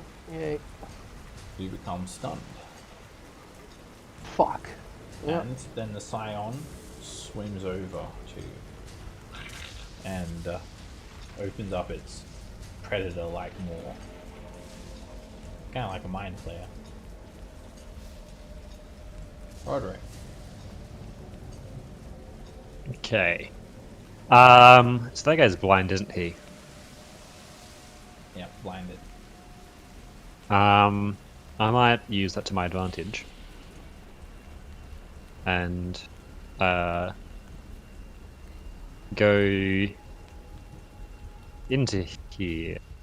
Oh, actually, considering, and then I have disadvantage on like everything, regardless. So might as well prepare myself to be in the dark. Alright, Do I need to make a dex save when I step in? speed? I do not. Don't need to make a dex save. Alright, it costs you 15 feet to move into that square. Yeah. And I will shoot that dude with a bow with sharpshooter. Okay. And sounds like you hit. I will shoot again. And sounds like you got it. It splats onto the ground. And now second. Alright, this Scion's just gonna move here. And it's going to relay all these memories to you guys of more Kraken cultists sacrificing babies to the sea. This deep, dark, terrible force consuming their life force. And then there is this image of like a nice sunny day on a beach. And those of you within 30 feet in the water will experience these memories. And you also need to make wisdom saves. Roderick, Nahara, Rend, Lily, and Thomas. I'll endom that. Thomas, you become stunned. Rend, you block out the telepathic contact. Lily, you completely ignore it. Roderick, you completely ignore it. And Nara, you manage to just block out these memories. And then the Scion is going to screech and just stay there. Alright, Norin, you're just done for one round. There's no save. Okay, so there's no save. That tracks. Alright, the priest is going to start swimming. And it's going to let's just swim up to Roderick and try and grab him. Miss. Swim out of the heavily obscured area. This Scion is going to move here and screech. Just lets out the psychic screech. Same thing happens. Roderick, Nara, Rend, Lily, and Thomas. You'll have to make a wisdom saving throw.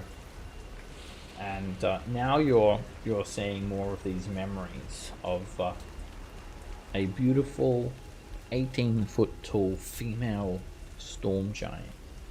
She's on the beach with a smaller female storm giant that you recognize as Princess Sarissa. And the taller storm giant, she has a striking resemblance to Sarissa. It looks like Queen Neri, the mother. And she seems to be scolding the daughter about something. And then that memory, it fades. And Thomas, you become stunned by that scion. Roderick, you're also stunned by that scion. And the rest of you quickly break that telepathic connection and resist your minds being flooded with all these memories at once. This Kraken Priest is going to try and grab Ren. Thunderous Touch. Miss. Nara. Bonus action, Fighting Spirit, and attack this guy. I have advantage and disadvantage because swimming, he's blinded. And that hits. You slice into the fish monster for 14 damage. It's badly injured. And that hits. And you drive the longsword through it again. It's almost dead. It opens up its mouth. That's a hit. Screeches at you, tries to attach its face to you, and you just jam the longsword straight through that maw. Dead. And get a charisma save too for the priest.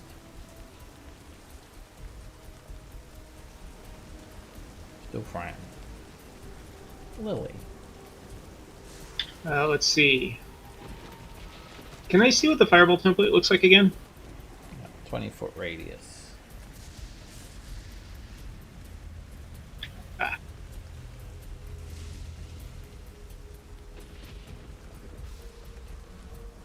That looks good.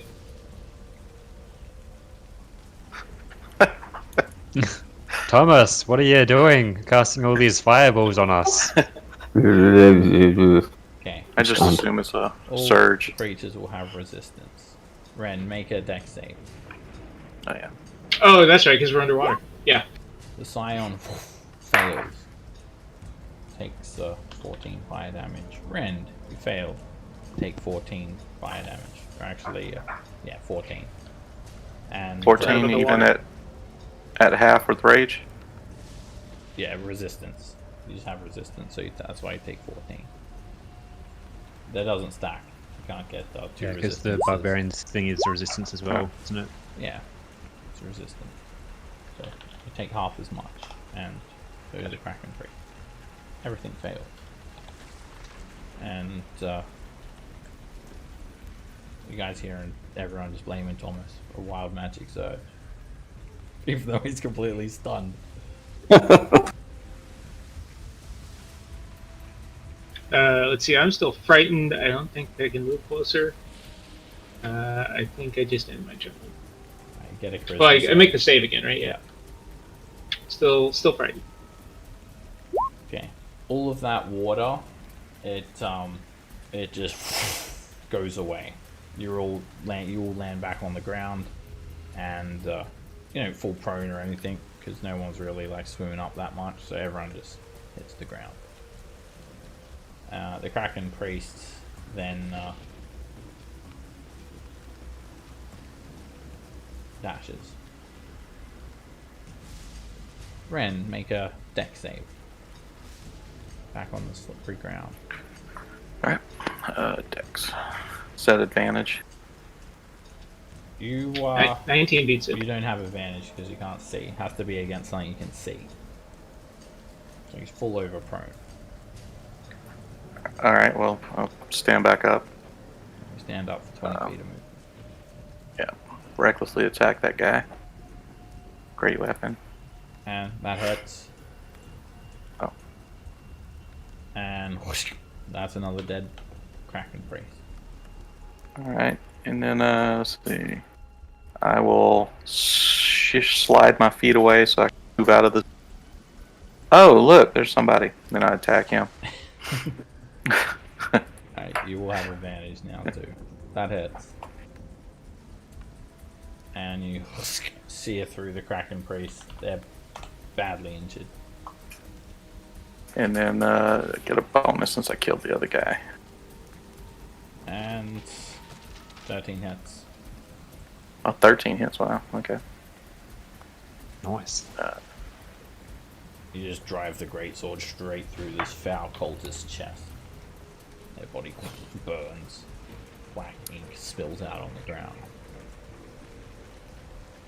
Okay, that's it. All right, so that's as far as I can move. Alright, Thomas, you're just down stunned for 1 round. Saving throw, Rend? Oh yeah, Charisma save. keep forgetting about that one. Alright, this Scion is going to come around next to you. Thank you. Norin. You're not frightened anymore, Ren.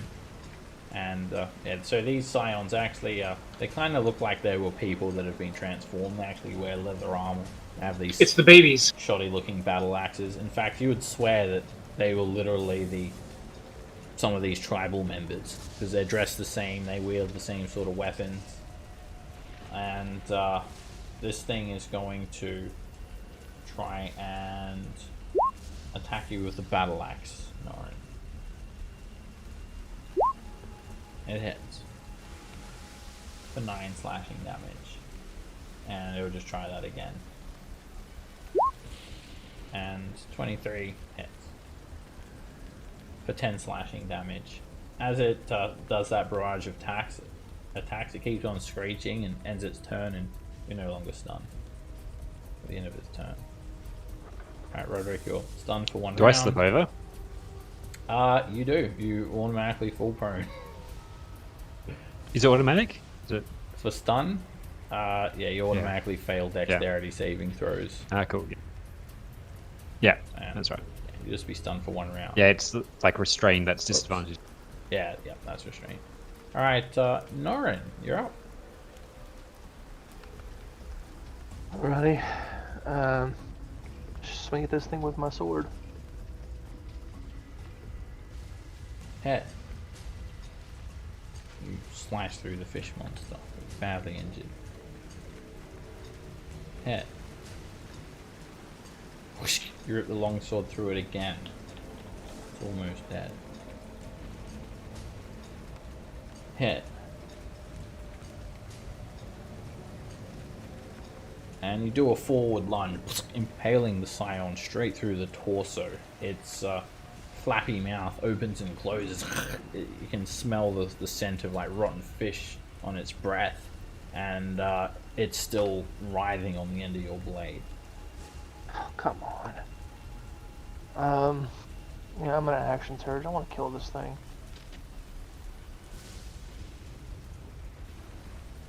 That hits. And you just yank the blade upwards, draw the blade out, and the fish monster falls on the ground dead.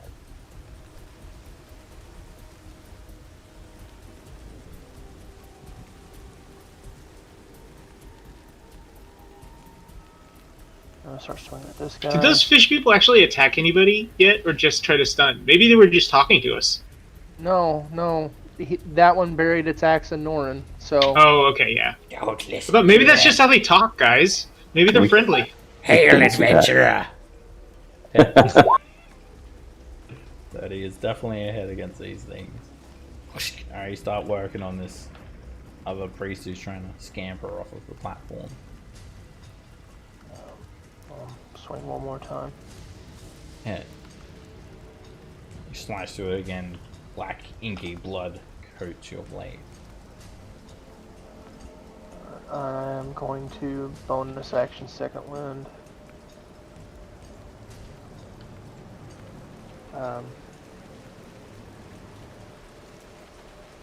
And I don't, it's probably not going to matter, but I'll go ahead and mark him Okay. with that last attack.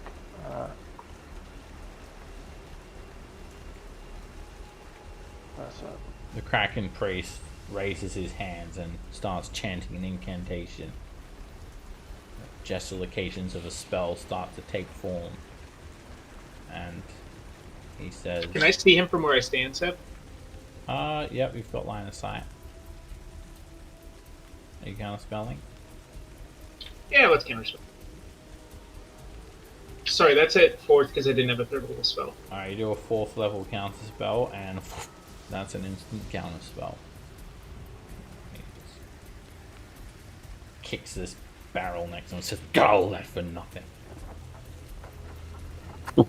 Alright, this scion keeps on screeching, and it relays more memories to you guys. It doesn't actually flood anyone's mind too much though, but it transmits these deep memories.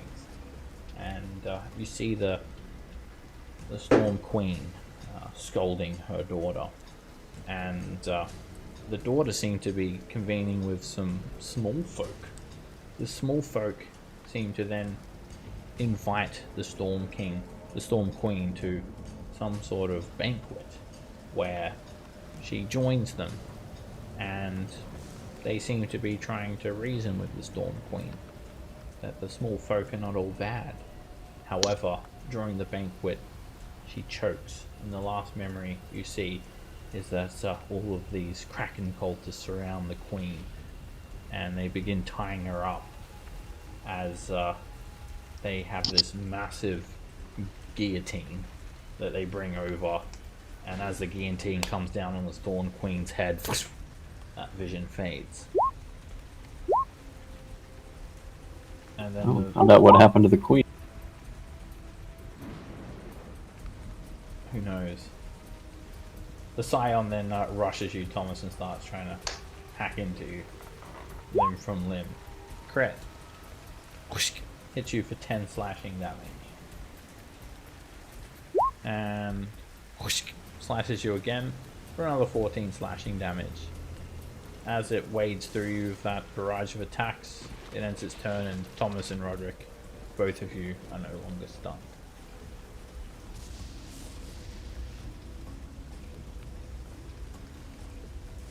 And attacking. Great. And you just run over and you've... wait. Did you move closer? No, you move further away. Cool. You just cut the Deep Scion's head clean off its shoulders, much like what happened to Queen Neri in her dream.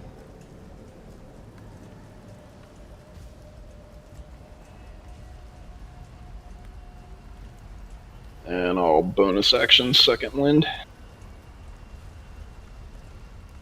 I think you are moving closer when you move back there, though, Nara, because you're still frightened. So over here, you're like 70 feet away, so you can't get any closer than 70 feet to that priest. Alright, yeah, I'll just bonus action second wind. Stay there then. And give us a charisma save for that fear too. Alright, Lily. Okay, let's see. Oh no, you said I could see him from where I'm standing, huh? Okay. Yeah, you've got line of sight. It's like, yeah, half cover. I'm gonna You shoot. could fireball him. I was gonna go ding dong doom. Alright, you flood the Kraken priest with this loud sound of a bell that just brings the priestess closer to the grave, and all of these squiddy appendages start to wither and looks badly injured.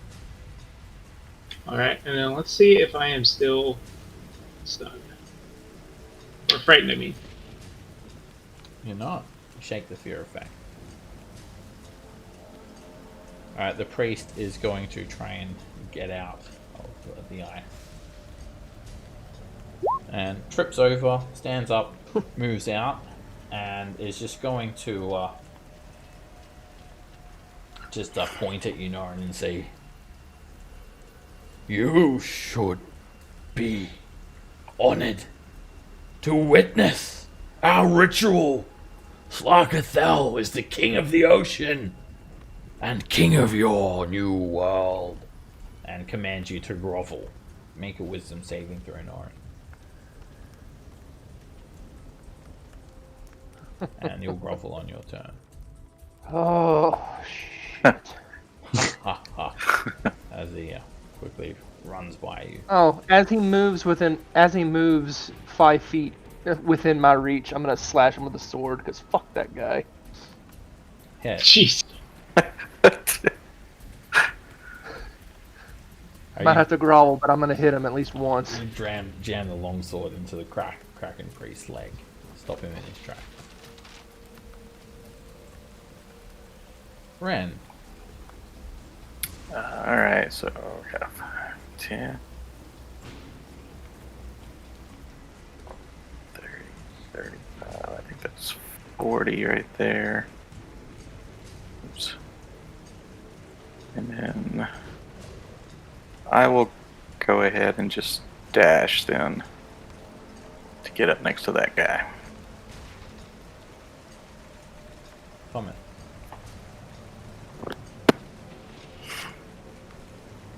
All right. I'll step up, get some line of sight, and try to firebolt this guy.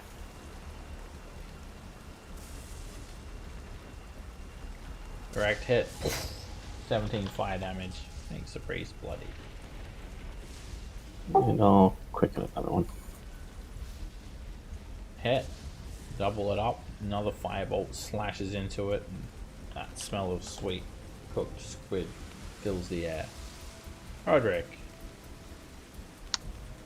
I'm gonna just shoot him from the ground Don't even because bother getting up. it doesn't make a difference at the moment. And you can hear that priest near you. You fire from this cloud of thick ice, and you hear the arrows stick into the priest. And then I will crawl out of it and use my bonus action to do a, what's it called? Commander Strike. Get him, Rend. Finish him! Roderick reaches up in between Ren's leg and tugs on Ren's beard, which is now down past his crotch. And I guess he yanked you a bit too hard, because that misses. Yeah, too hard. Sorry. Well, you grabbed that wasn't his beard, Roderick. I just keep crawling away. It wasn't just his beard that grew. With crawling, it's still a half move. I think so it's there. you get Yeah. it. Alright, Norin, you have to grovel. Yep. And the priest says, ha ha ha ha ha! We are the rulers! I'm going to kill you. This priest is going to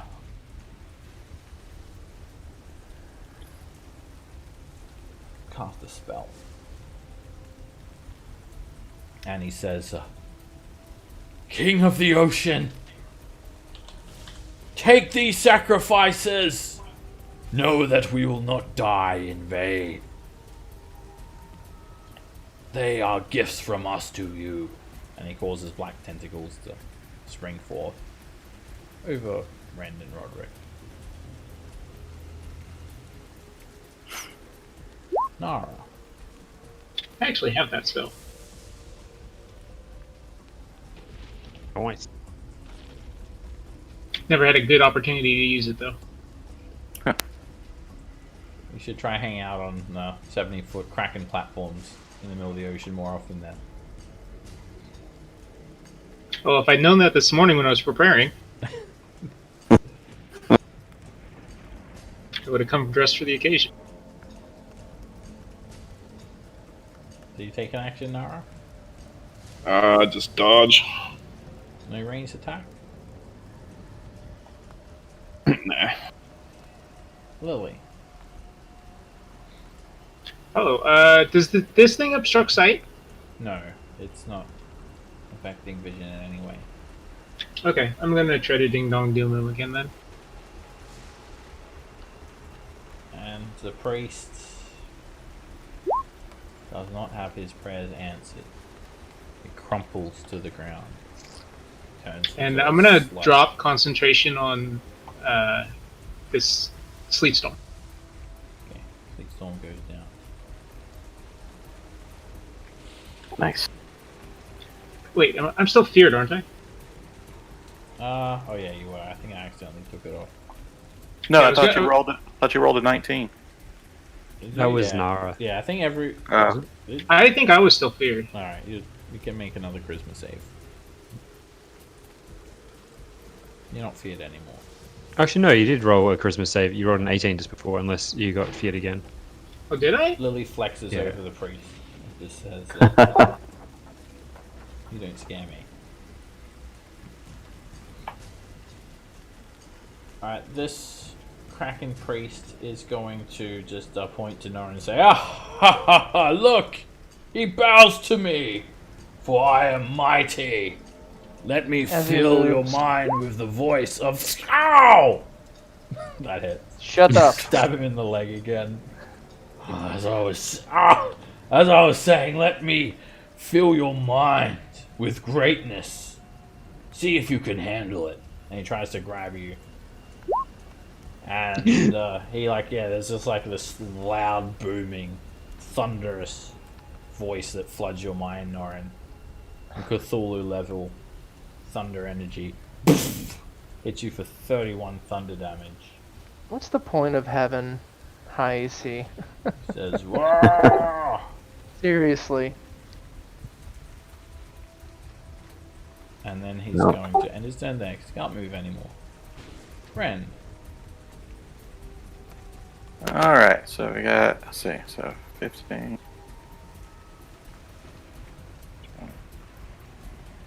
So is that legit path? Yeah. Alright. Then, The outsides of this Okay. platform are just like 1 foot steps. okay. And we will reckless attack that guy. Great weapon. Yeah. You run over and start cooking some calamari. He's almost dead. And that's another hit. And you just slice the priest in two. Burning bits of the priest fall to the ground. And I tell Norn, get up, man. What's wrong with you? Rend, don't fuck with me right now. Then I help him up. Let's question one of them. Yeah, kick the one nearby right there.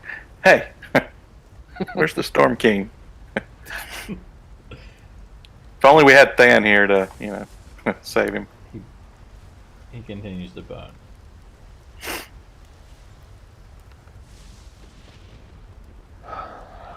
As you stand here, the sun is setting. Everything's taking on this mauve, lavender hue. You can see about a mile away this path meandering through some bushland, leading up to this, what looks like a very small village.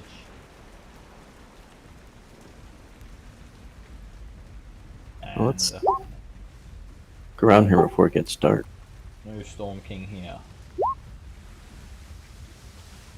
We could invade the village and But it's good evidence that these people literally named the Kraken Starkathel. So yeah. they Yeah, let's- seem to not want you guys prying around in their affairs, but it's quite obvious they're all devoted to this Kraken. You're getting warm. Let's search around for anything around here. Secrets. Trapdoors or Search. anything. Search the You bodies can in make a case there's. perception check.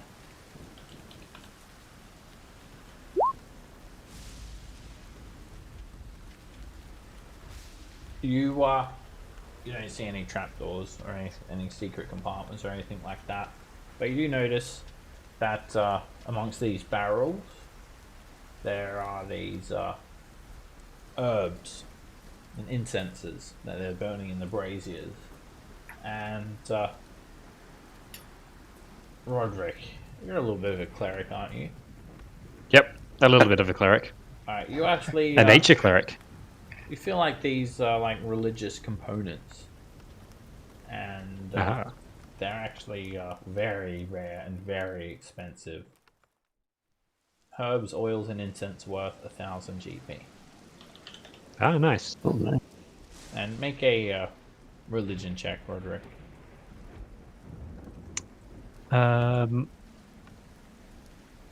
You actually know that these are specific components for the Hallow spell. Uh-huh. You can infuse an area with holy or unholy power with these special herbs and spices. Van might be able to cast Hello. Are there 13 I, herbs and spices? I don't think Sylvanus is too keen on me since that tree incident. There are 13 herbs and spices worth 1,000 GP. Yeah. Try some chicken. Okay, back up to the airship or continue the murder. But when you Anything on call the it seeking murder, body?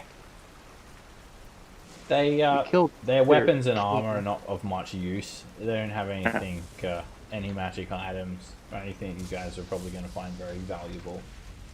Okay. No special red axe. You'll have to go and murder the other guys for that. Okay. Alright, so heading back up to the ship. They'll double Yeah. ladder down for you So- guys. And you're getting warm. The other North folk. Oh, these- should I plant a bean here? This seems like a good spot for it. Do it. let's get on the airship. These other North Yep. folk, While he does that, they weren't lying to you when they said that the other people of the Purple Rocks are involved in some sort of foul, dark rituals. Yeah.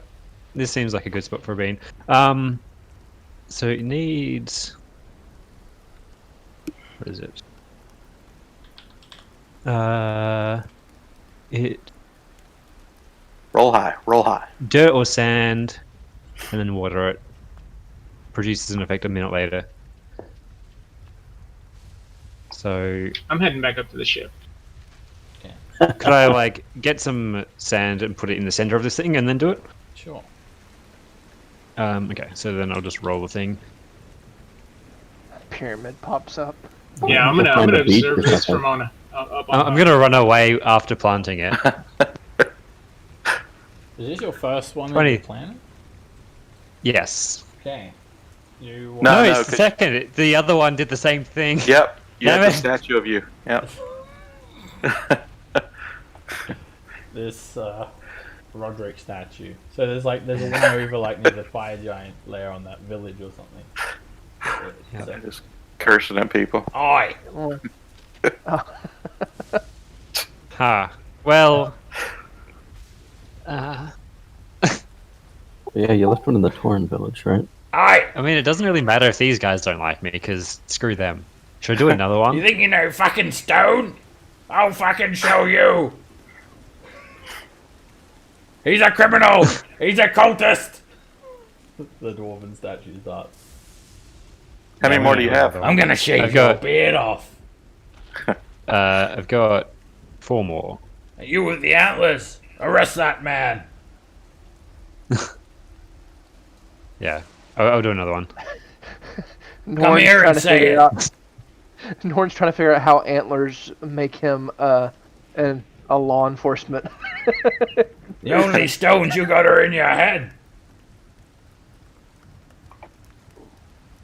A treant. What are you, scared? Look at my balls. They're made of stone. I'm not scared of you. Alright, roll a d100. The treant is chaotic evil and starts attacking the statue. Oh, you! Treant! Yeah, get him! Alright, I think... So we retreat now while he goes to the town. Treant! Yeah, sure. See that man that looks like me? He's an imposter. I'm the real Roderick. And the Trent just, this 15-foot tall oak tree with these massive wooden boughs just starts smashing the statue into pieces before marching up to the village on a murderous rampage. Just let it happen. That's awesome. Just let They're it evil. happen. That's what they get for supporting Kraken cultists. He's just bringing balance to the. You just see a wave Just of whistle. through the bushland up towards the small village. I can try charming it with my channel divinity. But it's For what? already doing what we want. Let's just go. Yeah, it's saving us time. Just stick a plant on them. I mean, Right. they chunked a baby into the sea. Yeah. Can I edit this bag of beans down to 3 now? I'll fix that for you. Alright, so while you guys see the rubble of Roderick, the Trent soon reaching the village, you start to hear people's screams. Oh, nature is coming back to get us! They scream.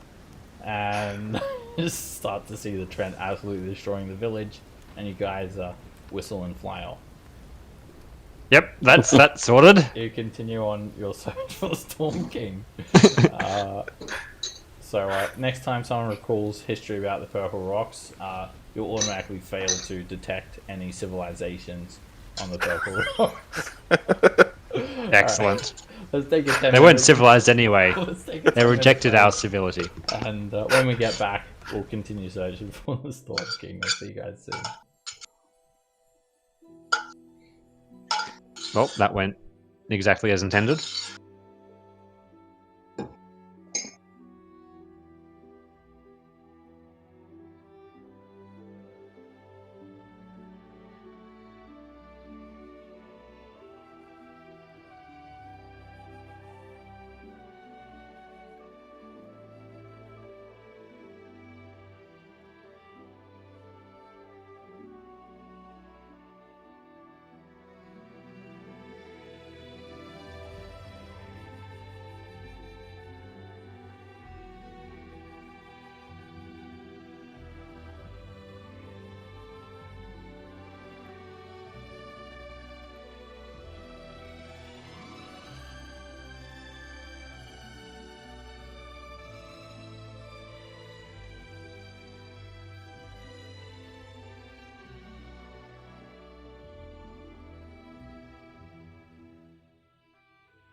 Hey everyone. Hey. Good.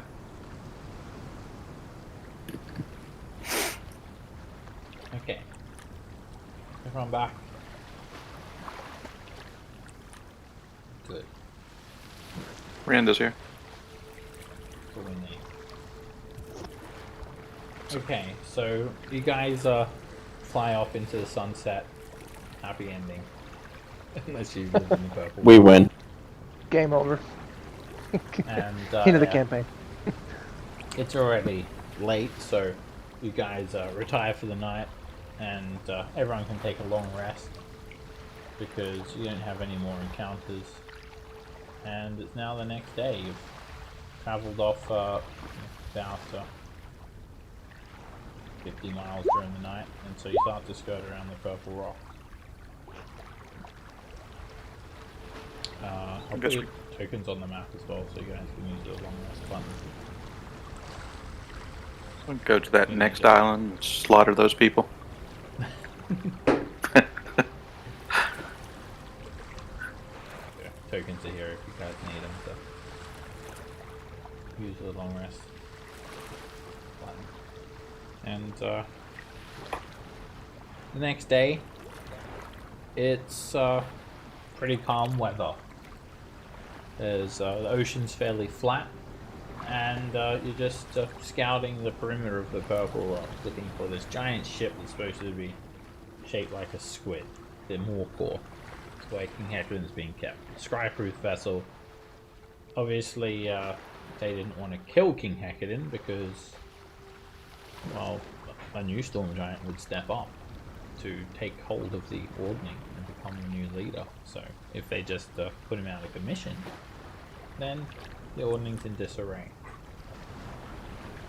Alright, Roderick, you've been sort of leading this expedition thus far, so roll another D100.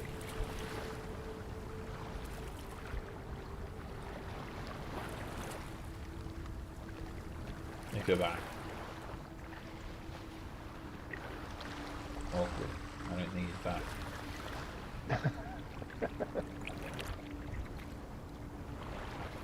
Lily, roll a D100.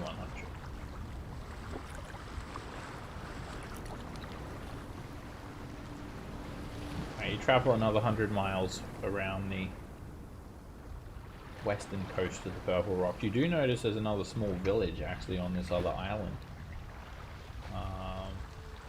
And you also notice smoke coming from the island, the first island. Wonder why. So, as you're sailing around the trackless sea, all of a sudden,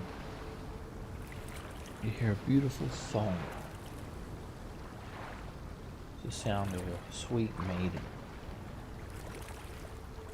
And it seems to be coming from all around you.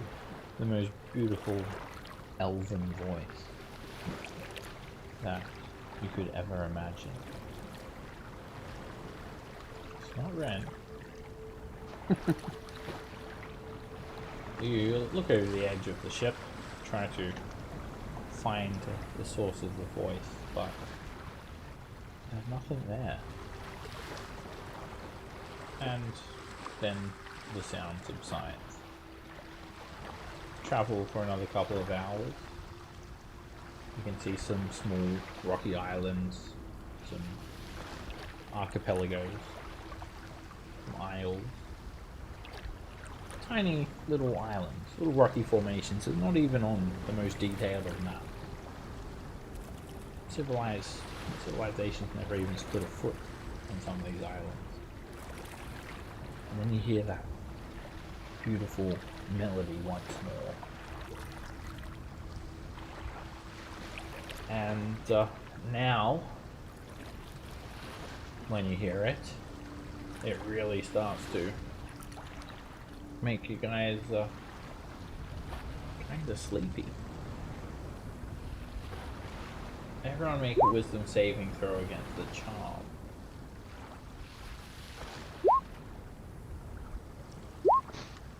God damn it.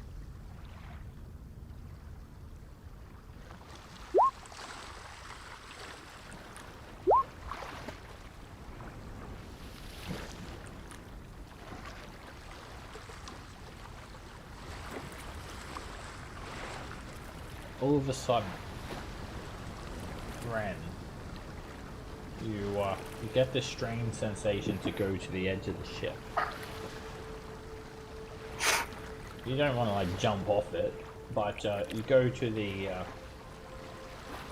starboard side of the ship, and Norin, you go towards the starboard side as well with Roderick, and you just kind of you want to hear more of this song. You just keep on listening to it, and you're actually incapacitated by it. And then all of a sudden, you see some movement on the underside of the ship, and these horrible-looking winged women. They bounce up off the underside of the ship and start flying around the airship. Harpies.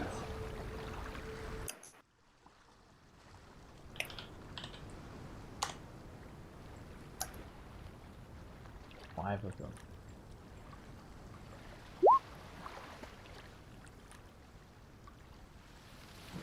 And they have the outward appearance of a female human, but feathery wings and clawed feet and very long clawed hands. And their song is very luring. But that song is also accompanied with this monstrous shadow. As you guys are focused on the harpies, this large shadow seems to wash over the ship, and it's like a human shape, literally like there is a giant flying over the top of the ship. But when you look up, you see something very different than the silhouette. It's not a giant, and it's not a humanoid shape. It's a periton, and it's the biggest frickin' periton that anyone has ever laid eyes on. Can you make that art? Oh, never mind. You did. The periton is just an absolute monster. It has the body of an eagle, but the antlers of an elk, and this monstrous-looking face with a beak, slightly humanoid in appearance. And although it gives off this shadow of a human, it obviously doesn't match.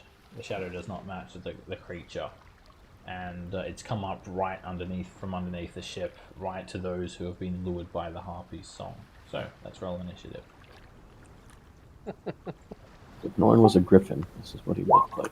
Alright, roll these creatures in first. Alright, so it's actually this harpy that Norin and Rend are being lured by. I'm also going to roll a group check for all of the crew. They basically act as one person against this song. And the crew are not mesmerized. All the crew will go on Trout's initiative order. And I'm going to say Than is below deck as well. So I'll just go through and put everyone in initiative. Oh, actually rolled well.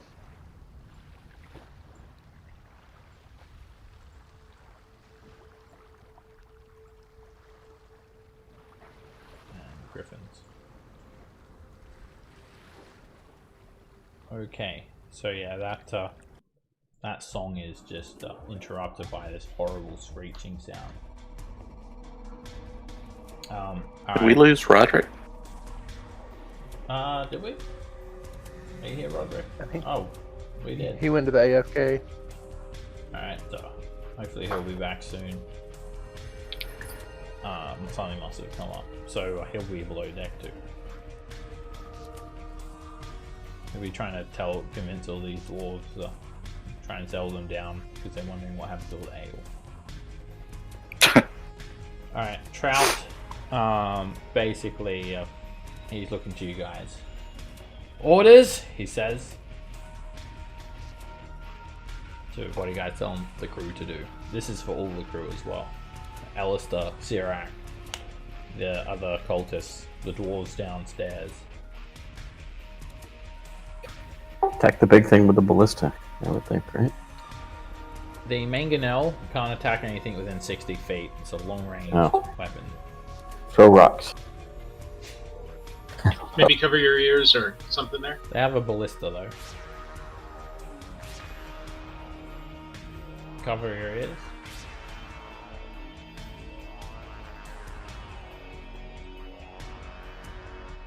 Okay, so if you guys don't tell them what to do, then they'll just probably run downstairs. Norn is incapacitated, so You can still speak when you're incapacitated. It just means that you can't take an action or a reaction. You're just like lulled. I wouldn't be paying attention to him then. Yeah, they might have a chance to survive if they go below. You're charmed by the harpy, but you're not charmed by this thing. This thing is a very real threat that wants to kill you. Alright, they all run downstairs then.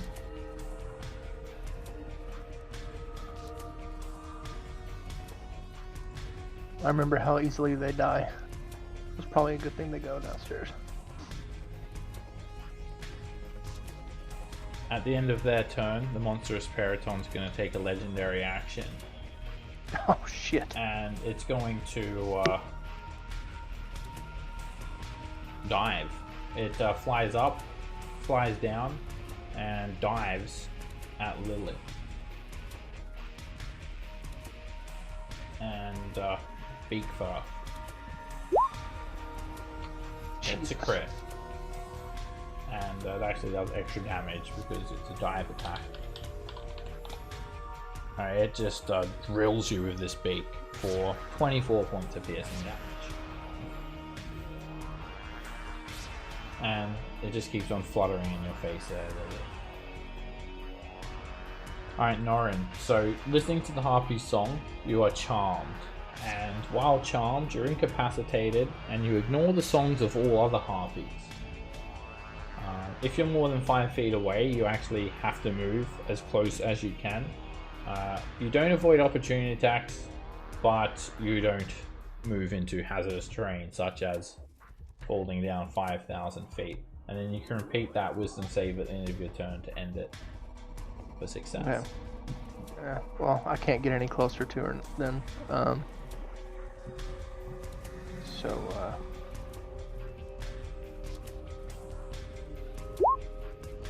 Alright, that you quickly snap out of that luring song, and at the end of your turn, you're no longer charmed.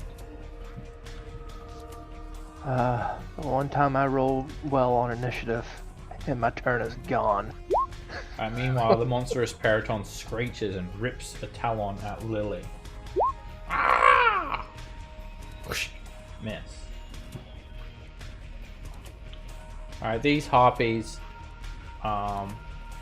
this one is actually going to sing this magical melody.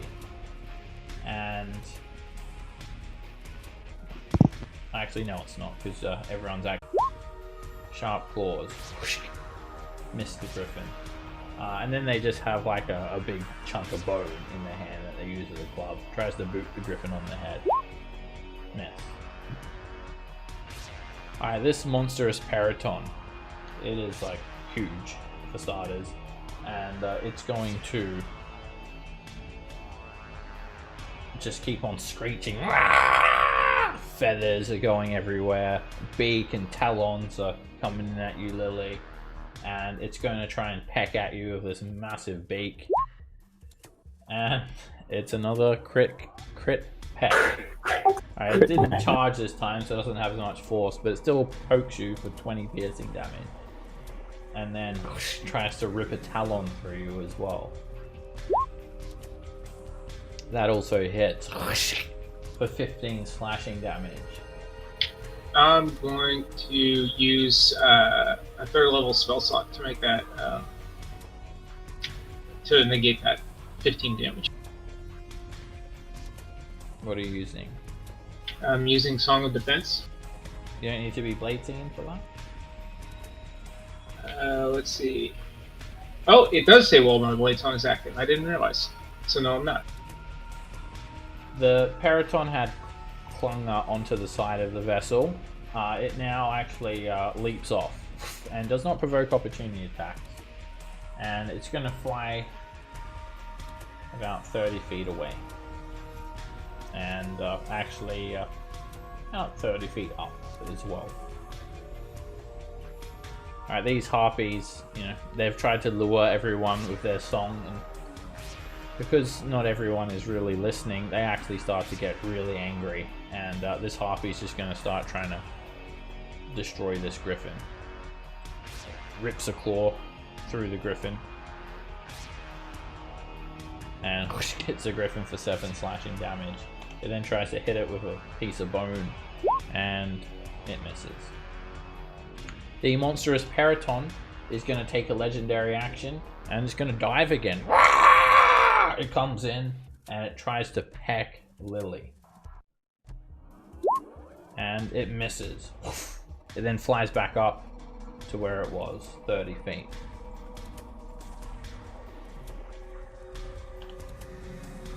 Nara.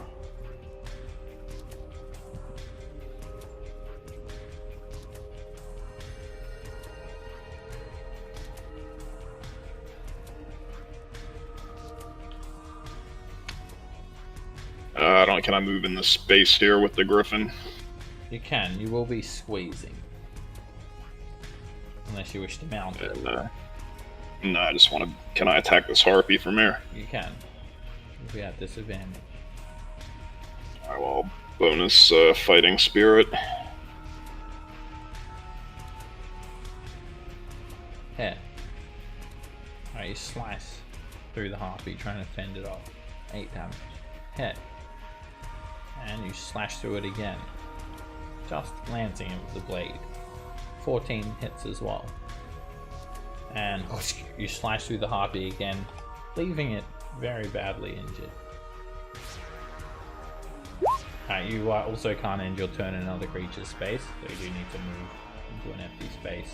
When you move back, the harpy tries to claw you. And it misses. The griffins. So that's Roderick, Norrin's, and Dan's griffin. Alright, so the main griffin handler up here would be Norrin. So what do you tell the griffin to do, Norrin?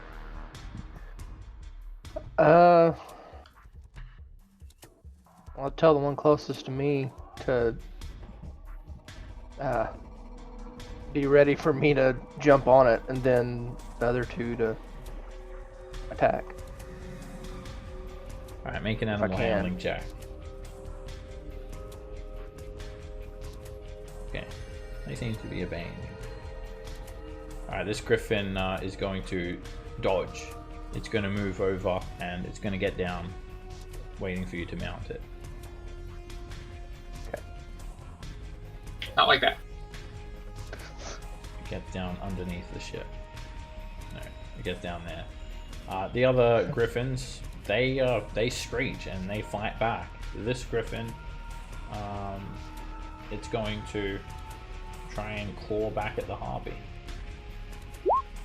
And it just grabs the harpy and just squeezes it with a claw until it squeezes the life out of the harpy. Dead.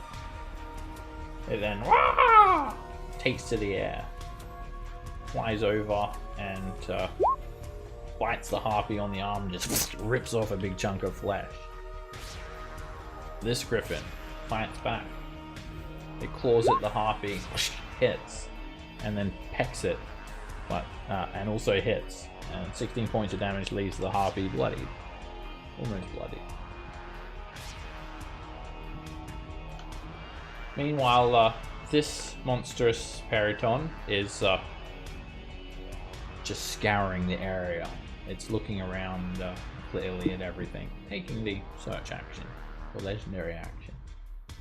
Alright, Rend, you're incapacitated, just still listening to this harpy that's been singing this entire time, and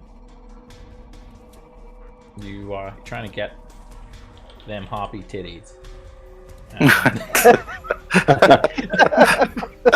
Which keep, Oh, grab, yeah. keep grabbing the knee instead because it's hanging down to it.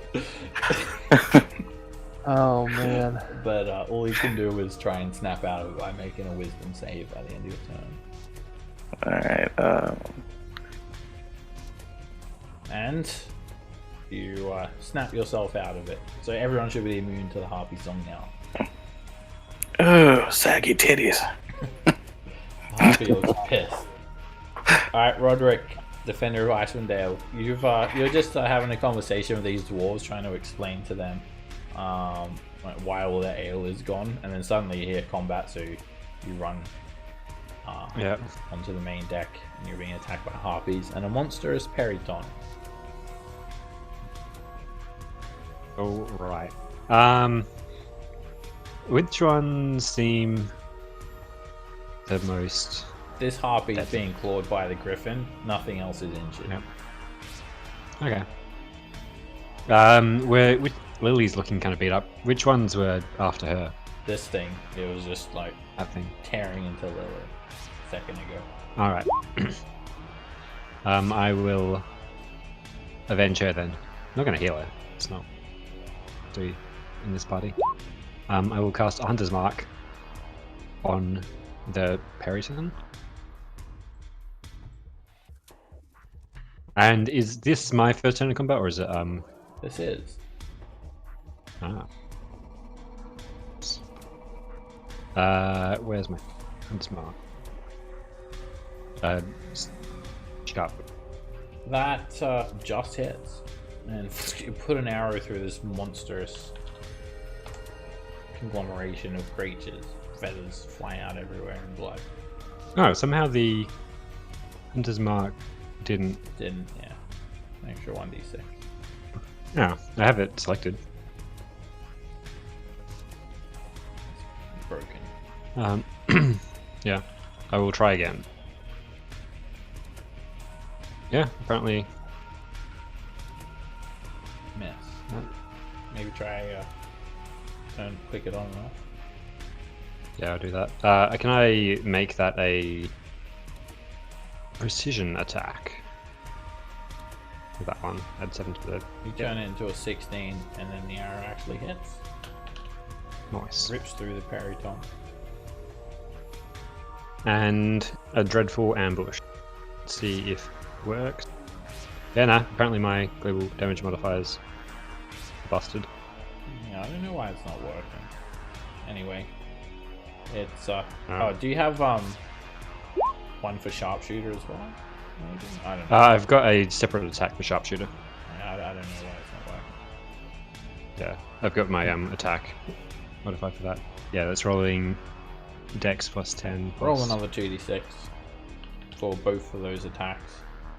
6 on and each. the 6 on each. 1d8 for ambush as well. Okay. It's 2d6 1d8. plus a d8. Alrighty, yeah, you've actually put quite a few arrows through this thing, and it's already looking a little bit injured. Very tough. Yep. Did I have a short rest as well in that time? Or have we? We just came off a long rest. Yeah, it's the Okay. next day. Yeah, we had a lot. Oh, it's another day. All right. Then I will action surge as well. Then Okay. I was having a short rest myself. It was actually just lunch. So we gotta shoot this dude. No, apparently not. Yeah. I'll try again. I'll use a superiority to precisely place that one. And that hits. You put another arrow through it, so that's an extra d6 as well. Yep.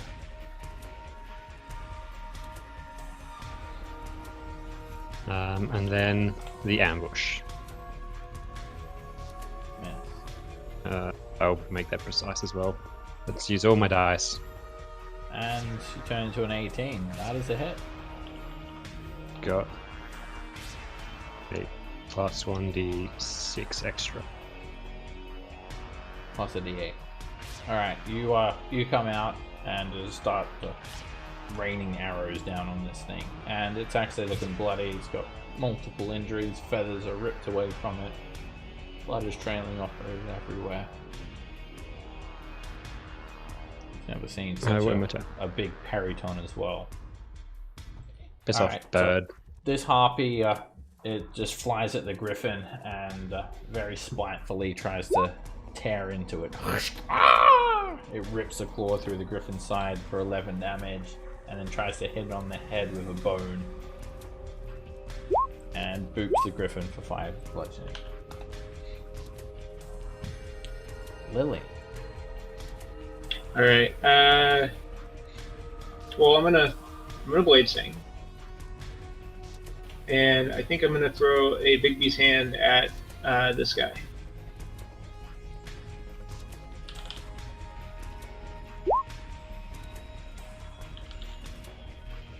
Which kind of hand? I think we're gonna try and grab him. Grabbing hand. Wow. I think we're gonna miss. Oh, grab the grabby hand.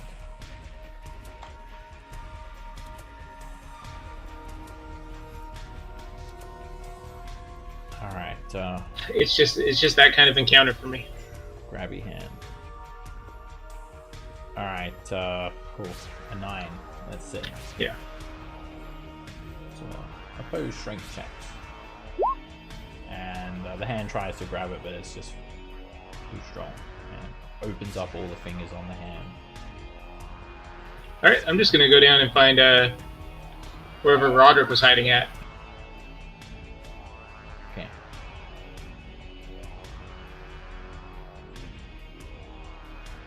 Thomas. Well, I figure let's try to make some of these things to our melee. So I'm going to cast telekinesis and try Hope you have better luck than me. to move this one. Alright, first roll of the day, Thomas. Rolling the wild magic surge table. All right.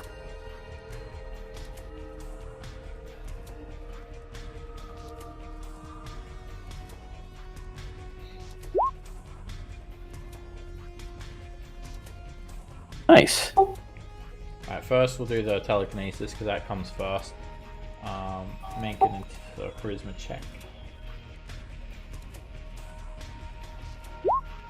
Harpy gets a 13. So you're gonna pick what? Ren, Norin, and Roderick? Alright, you try to grab If he the casts it harpy, on me, but you miss. So within 30 feet. That's too far. So I'll hit the 2 harpies on the west and the one that's damaged on the east. Alright, lightning bolt just shoot out from you randomly, but not so randomly.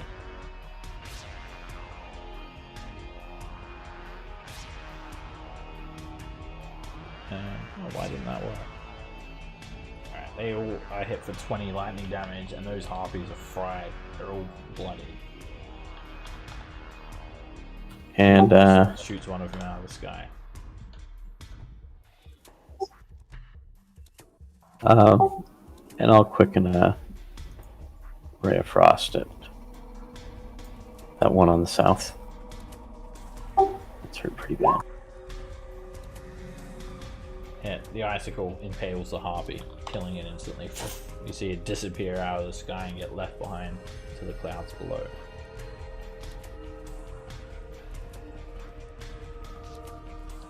Alright, That's a good roll. the harpies look around and they look to the Periton and then they look down to you guys and they say in common, You! How dare you not listen to our song? Cut their bubble! and they point up to the balloon. Alright, balloon's got its own little section on this map. I'll just move it down like a bit closer. But yeah, they're going to fly up to the balloon and try and start scratching away at it. You guys know how this goes.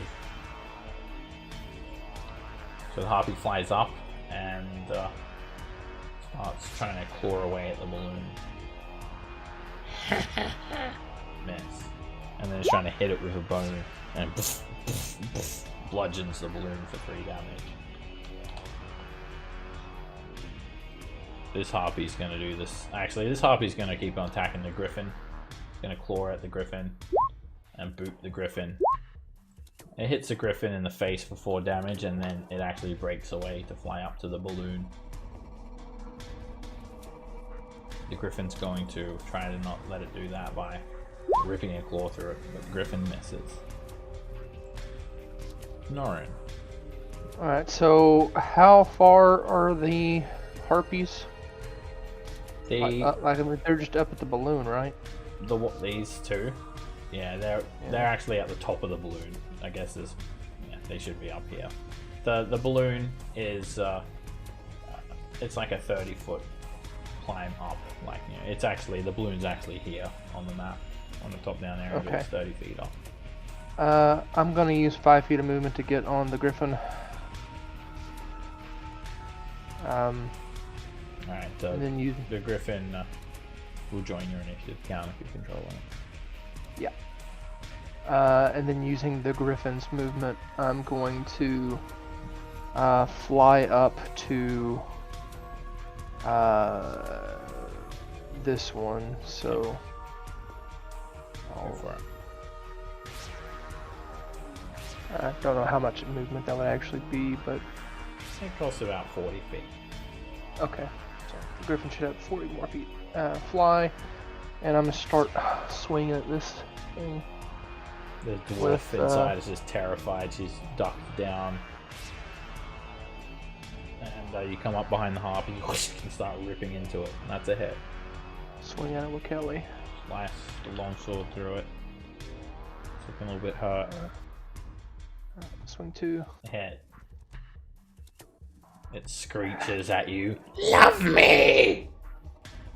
Ew. Swing 3. And that's a hit. You slice into it again and it starts sobbing. Please! The Perryton's making me do it! Don't hurt me! Action surge. Swing again. Why are you doing that? Ah! And you guys see a harpy head just whiz down past the ship. And then his body follows. Alright. And then using kind of going around a little bit, just 30 more feet, so 10 more feet. 2 more swings for the action surge. I dart forward on the griffin. It just, with an explosion of its wings, it gets you over there. That hits. And you impale the harpy. The harpy's screeching at you, almost dead.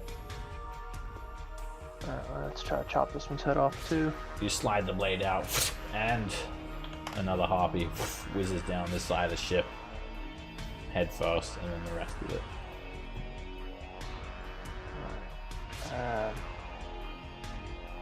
And that is going to be... Actually, I'm going to, with the rest of the... I'm going to dash. I'm going to use the dash action from the griffin. If I can, to get... If I have the movement to get, like, right up by the Periton. Yeah, easily. Okay. That's my turn. Alright, the Periton just kind of flaps its wings. It actually doesn't seem interested in you, Norin. It's going to break away from you, and it doesn't provoke an opportunity attack. It's going to fly straight down. But it does move within 5 feet, so I think you still get that other feature. Well, I mean, it just lets me make another opportunity attack. Let me look at that feature. I think it stops it too, right? Provokes an opportunity attack when they move. So if they don't provoke an Oh, opportunity, yeah. I don't know how those Doesn't. rules would interact, but It doesn't. It can't Okay. provoke opportunity attack. Alright, it's too quick, and it swoops out of the way. It almost kind of chuckles. And when it gets here, it starts to warp your shadows. Right? Remember I described how this thing, it gave like a humanoid shadow, but it looks like this weird eagle antler-headed creature. It tries to turn your shadows into what its shadow would look like. Rend, Thomas, and Roderick, each of you make a wisdom saving throw against this horrible curse.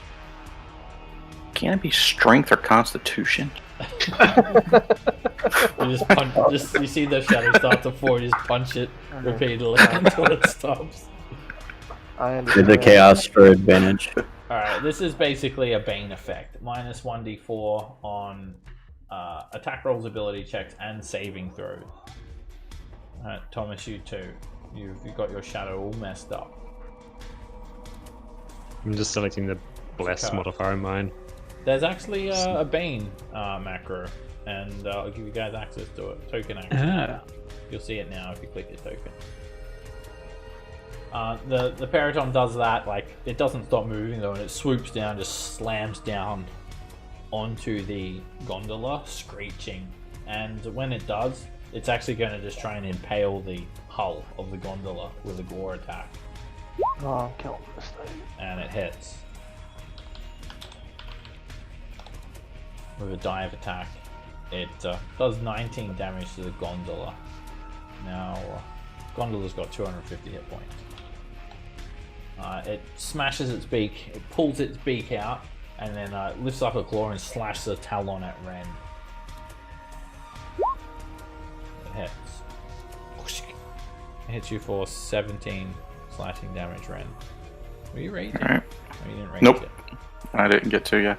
It continues digging its talons into the gondola as well as ripping the ship up. And it just stays there now, like perched on the ship. Nara.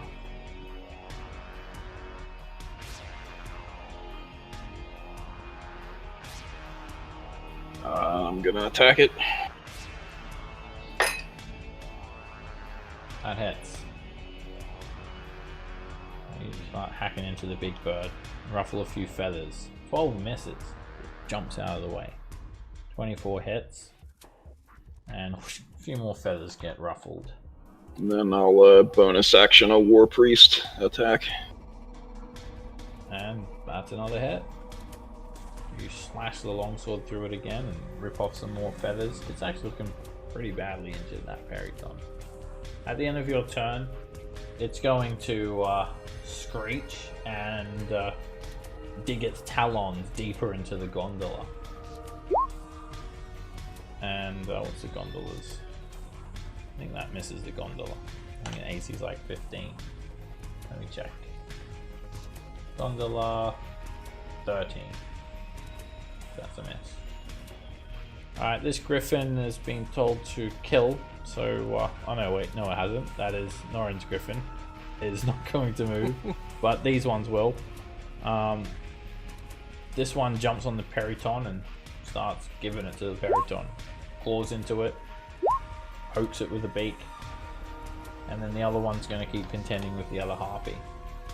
This guy over here misses with the claw as they fight midair, flying alongside the ship, and the beak hits the harpy. It looks like the griffin might win that fight. At the end of the griffin's turn, the Periton's going to turn around and claw at the griffin with a talon. The griffin lets out a loud screech as it's hit for 15 damage. Ren. Alright, I'm gonna use my bonus action to ignite the flame tongue, and then I'm gonna reckless attack and great weapon master the Periton. Alright, going all out. Head. Drive this flaming greatsword into the Periton, and it's very badly injured. We'll do that again. And that's another hit. You cut its head off. Nice. When that happens, your shadows snap back into the regular form, and the Periton is just dead on the deck of the ship. And then can't make it over there. Just move there. And that's it. Audrey. I would like to call for my clockwork hound. Because its tongue has a 15-foot reach. Okay. It's downstairs, so it'll roll initiative.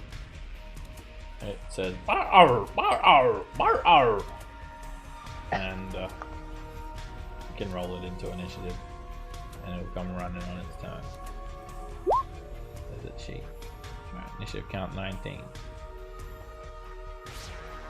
Get them, dog. And then I'm going to move my hunter's mark and probably finish this one off. Let's see if the hunter's mark works now. Yes. I'm going to make that a sharp shot. This is my last dice. Alright, you Screw these. You actually hit with an 11 and you headshot the harpy.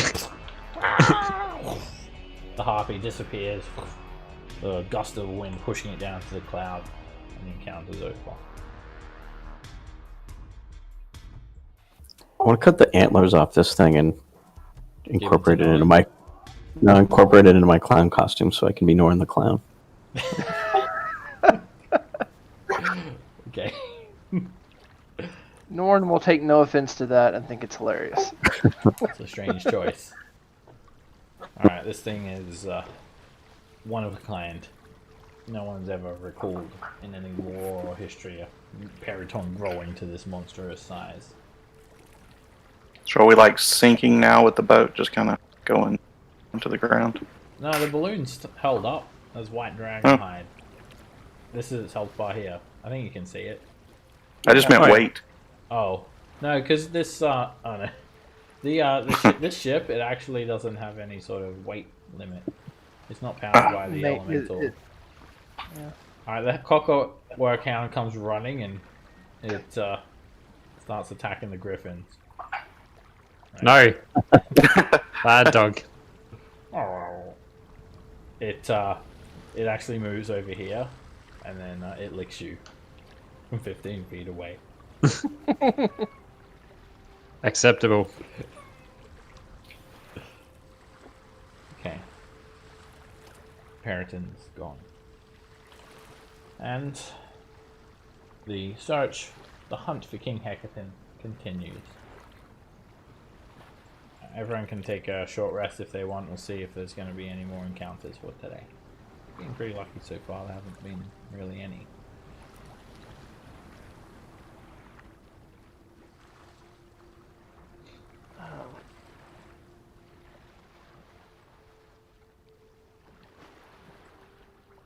Do you want me to roll hit dice for what Sure. would be Yeah, you Vaughn's Griffin? can just fill them up. Fill them up to Oh, full. okay. Wouldn't worry about tracking the hit dice too much. For Okay. this time. Alright. You guys are traveling for a couple more hours and you actually come across something else now at about midday. It's a great beast. Oh, are you guys done with your rest yet? Maybe I should wait. Yeah, I'm done. I think Lily's still resting. Okay. A great beast appears. And it's a chimera. A single chimera. And it's moving with speed towards the ship. Of course it is. What do you guys do?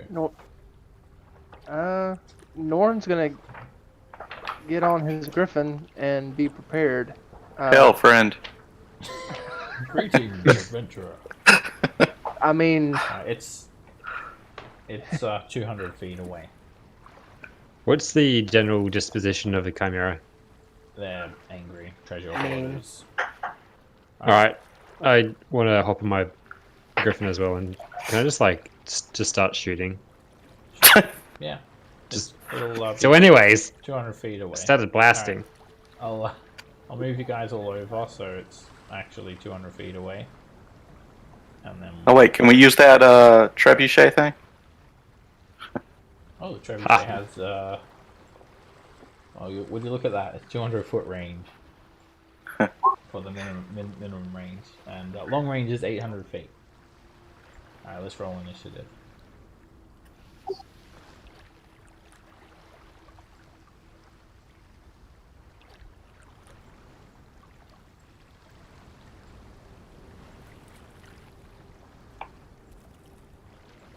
Alright, and it'll be up to you guys to command the crew what to do on their turn. Okay. Your clockwork hound is up first, Roderick.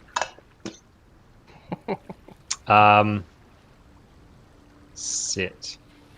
Actually, can the clockwork hound load trebuchet? Yeah, it can start helping with the mangonel. It can wrap its tongue around the payload and start to roll it into the catapult. Good dog.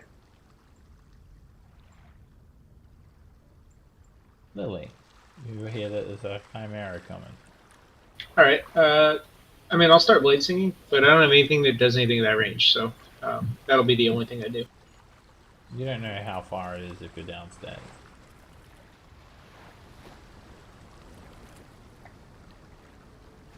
Where am I? There we go. And then I will do nothing. Dodge. Oh yeah, I guess dodge action. What's going on with Trebuchet. this grid? Let me fix up the ship. We got a bit. Okay, I was wondering. It felt weird. Alright, Norin, you're up.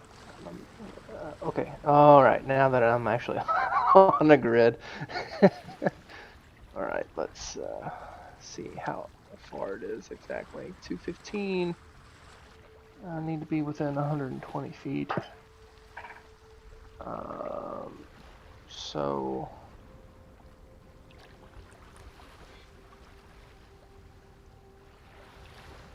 The flying speed of the Griffin is 80 feet. I think I'm still going to be I'm going to be a little short. Yeah, I need 15 more feet. So I'm going to dash with the Griffin. 15 feet. And then I'm going to start throwing javelins at this thing. Okay. No disadvantage because of sharpshooter. Unfortunately, I can't put the -5+10 to javelins, but I'm okay with that. Yeah. You launch the javelin over at this multi-headed creature and it hits it. For minimum damage, here's javelin number 2. That's another hit. Another javelin sticks into its leonine body. And javelin number 3. And that's another hit. The third javelin pierces the chimera. Figured I'd get a few hits on it before it got to us. Then I'll use the rest of the Griffin's movement to fly back. So it should be 65. No, not 65. 55? No, 60 to 65. Feet. And that. You see the lion head lick its lips as it eyes the chimera, eyes the griffin. Rend. Alright, so I'll go up and use my, it takes 5 actions altogether for this thing, so I'll use my action to help load it. Load the dog into it. Throw the dog at it. You only have to Well, come. then I only got to get it within 15 feet of the creature, because, Exactly. 2 actions being put into the mangonel so far. I'm going to just take a shot from back here with the sharpshooter. Yeah. And again. That hits. The arrow gonna make- sticks into it. That a menacing attack. So, if it fails the saving throw, it just takes a bonus 6 damage, and it's afraid if it fails wisdom saving throw. It sees your scary arrow and it's frightened now. And it Yeah. will beat the save at the end of its turn. It starts to just alter its course and fly off to the side instead. And I'll ambush it. And you stick another arrow into it, and the Chimera is actually picked on the wrong people because it's more than bloodied now. Should I just keep blasting, or? Up to you. I think it's enough of this. Thomas. Well, I'll shoot a firebolt at it. You launch a firebolt streaking towards it, and you've got Spell Sniper. Yeah, It hits it, 140 feet. despite it having a red dragon head, and the firebolt hitting the red dragon head. It seems to still burn away at some tufts of it. Scales go flying out, tufts of fur get burnt. Yeah. You're just seeing like these like explosions from this distance. Right, you quicken another one, poof, it hits a Chimera, and you've almost taken it out. This thing's like, what the hell? Nara. I'll help load the Mangonel. Alright. No, however you say that. Got 3 actions put into the Mangonel. And the Chimera just, it's actually just altered its course, flying sideways now, and flying away as well at the same time. And it's the crew's turn. You've got 1, 2, 3, 4, 5, 6, 7, 8, 9, 10, 11, 12 crew members. What would you have them do? I just tell what we've used 3, so we just need 2 of them to come help finish this Magnum now. Joe Manganello. Yeah, exactly. Well, they can all do it, and that'll be 3 shots. That'll be 15 Oh. actions. Yeah. Alright, Just they all- like production That's- line. yeah, Yes. they all run up. All hands on deck. Than's just like commanding them, like load the Mangonel. And he just says, "I will not heal you until you're dead unless you load it," which is what he'll do anyway. So they all come above deck, and Nara helped, Rend helped, and Roderick's dog helped. So each of you can make a Mangonel attack against the Chimera. You have a macro for it. You click your token. I'm using the dog token for this one. Oh shit, it's gone. Jeez. So anyways, I started blasting. The rock just Chimera disappears off the face of this. Okay, so Wow. that was pretty funny. Alright, as you guys are reveling in the splatter of that Chimera, suddenly Bigger camera. the lookout calls up from atop the balloon. Vessel spotted! Captains! Okay, now I'm definitely Waiting for looking Than to around. respond. Yeah, we just go ahead and shoot the Mangonel at it. Than casts jump, and he jumps up there. Just disappears. And he says, "Give me your coordinates." And the dwarf looks at him weird because it doesn't make any sense. And then the dwarf just points down to the ocean, and as you guys look down, you see a raging sea below you, and in the ocean, gliding through these very rough waves. You actually notice it's fairly stormy conditions now too. is a ship. A bizarre-looking, yet somewhat seaworthy vessel with a hull that resembles a giant squid. And it's just plying through the sea. There's this forward stabilizing fin that's remaining above the water, and the aft side of the ship are tentacles that trail behind it that seem to be kind of bobbing up and down under the water mostly. And Is it a ship or is it like a creature? it's a ship. It's a vessel. And chained to the deck, laying down prone, is the storm giant King Hecatan. Hey, I found him.